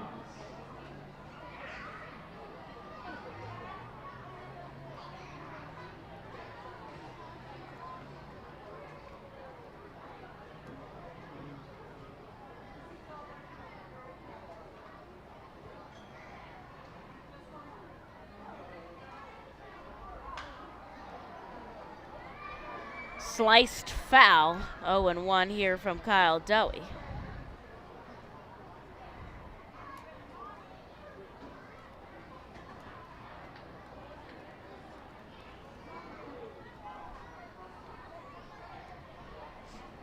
Runner on first here. Coming home is Dowie, and he gets Potts on the inside corner.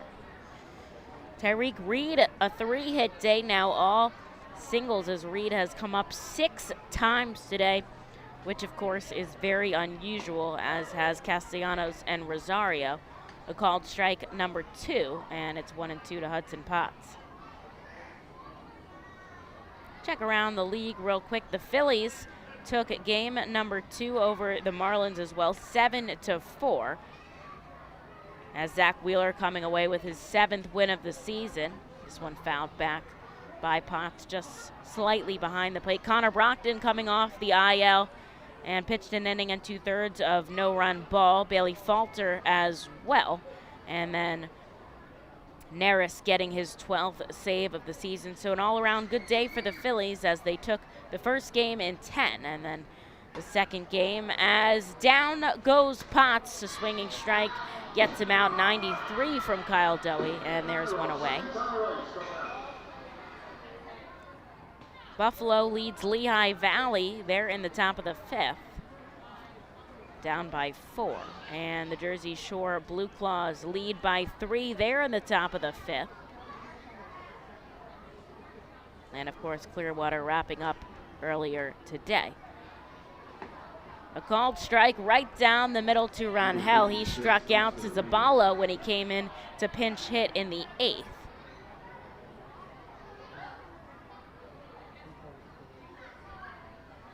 Jalen Ortiz with his 12th home run of the season for the Blue Claws. Miller tries to get this one on the hop. He doesn't.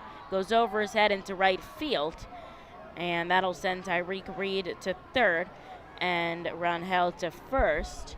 A tough hop there for Miller as he tried to backhand it and it just went right over his head. Have to wait and see how that gets scored. Tough play. And it is going to be an error on Luke Miller that allowed Rangel to reach and quite possibly could have been a double play. But there'll be runners on the corners now with 1 away for Ricardo Cubion, who came in defensively back in the 7th. And he's going to take a first pitch strike.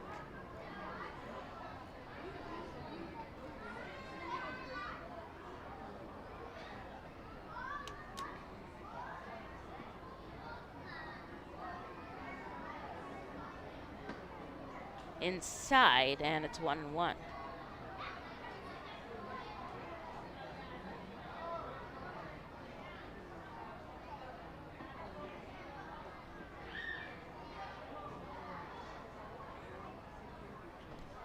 Lots of fans still sticking with us here at the ballpark as they try to watch the Fightin' Phils bat in the bottom of the 9th. This one fouled into the plaza area. It is 1-2. Runners on the corners now for the Sea Dogs. Kyle Dowie trying to get out of this inning scoreless. No pitcher for the Fightin' Phils has done so today. Everyone has given up at least 1 earned run. Although with an error, we'll have to see. But down goes Cubion on strikes, and that's 2 away for Dowie. 1 more out here, and he could get out of it scoreless. The catcher number 25, Johnny Pareda. And here's Johnny Pareda now.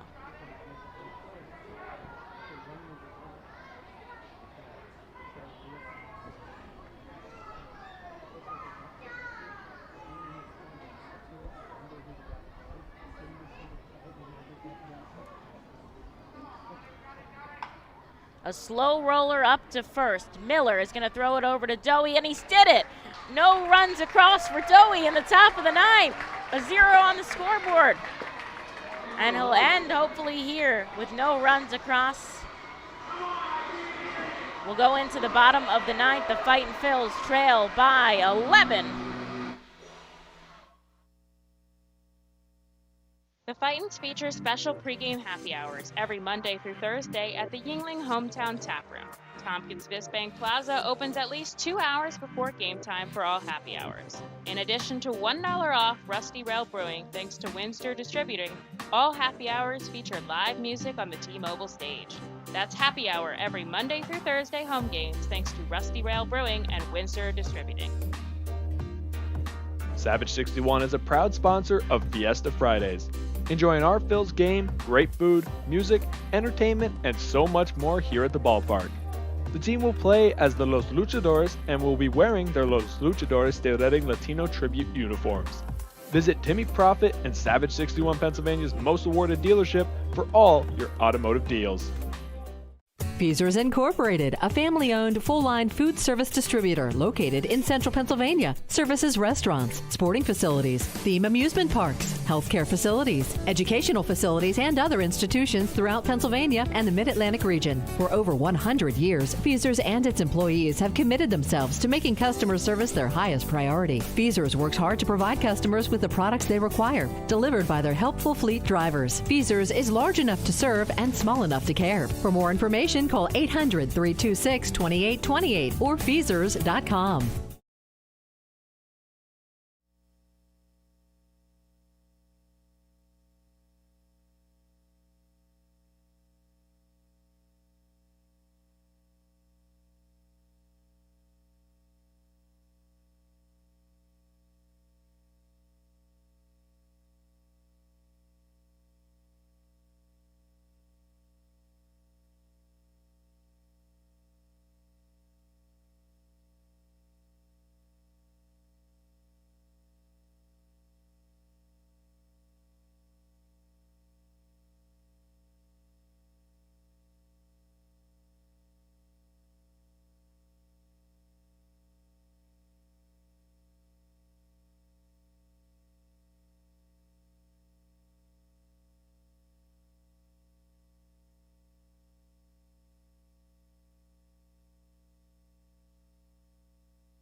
Daniel Brito. A call to the Alvernia University bullpen here for the bottom of the ninth, as Dominic Labruto is going to pass the ball over to Durbin Feltman here, and Daniel Brito will start us off. Brito a base hit earlier and a walk. And of course, we have seen Feltman before in this 6-game set. 1 inning of work, 1 hit, 1 run, and 2 strikeouts. Feltman gave up a solo shot by Archimedes Gamboa. And he'll pitch a ball into Brito here. The Fightins trail by 11. And 10 hits here in the bottom of the ninth inning. 1 ball, 1 strike to Daniel Brito.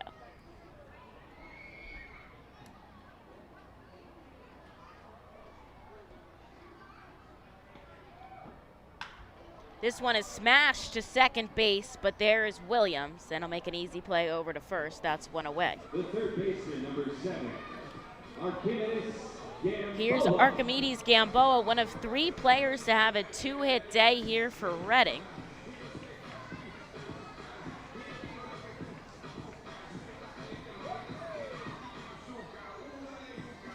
And Gamboa also has an RBI to his name in this contest.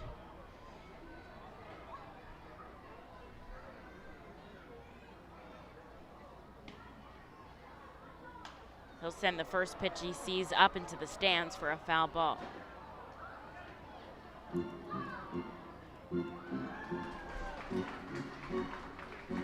No balls, 1 strike here.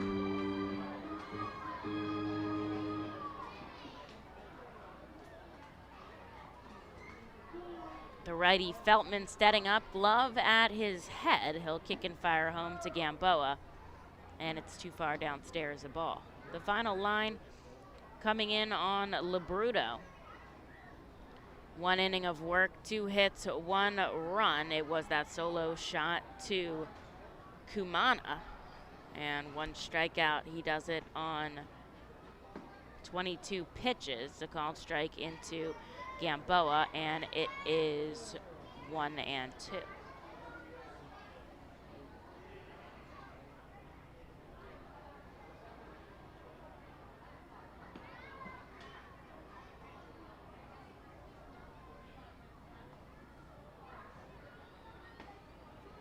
And a called strike 3 as Gamboa goes down looking. That's too quick away for the Fightin' Phils.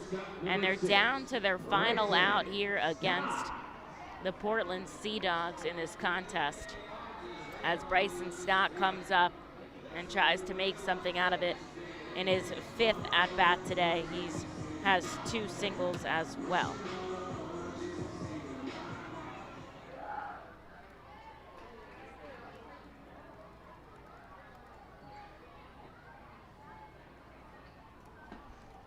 A called strike coming into Stott now.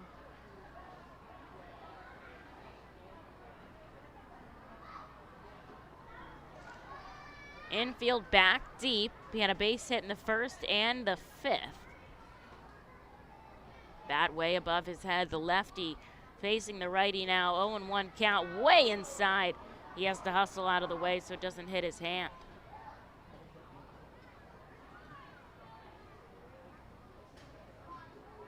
Next hit by Matt Marsh.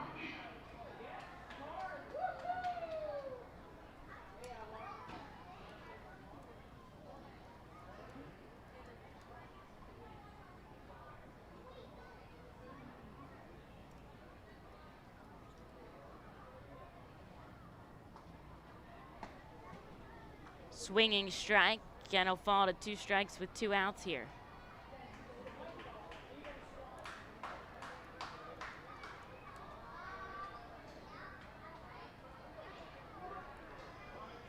Reading trails by 11 here.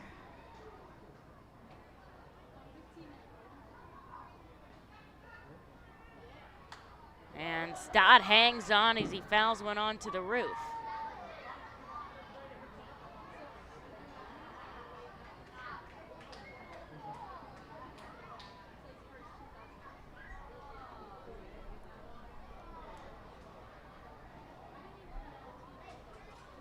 Bottom of the ninth.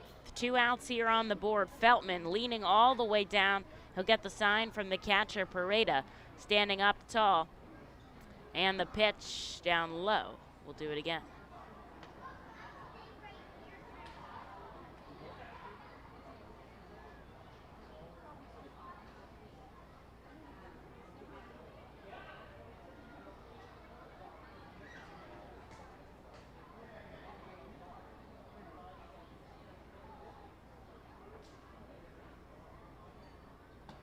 And he chases for strike number 3. That'll do it here in the ball game as the Fightin' Phils drop game number 6 to the Portland Sea Dogs. They get swept here in the series, and they fall 15-4 in today's Sunday matinee contest.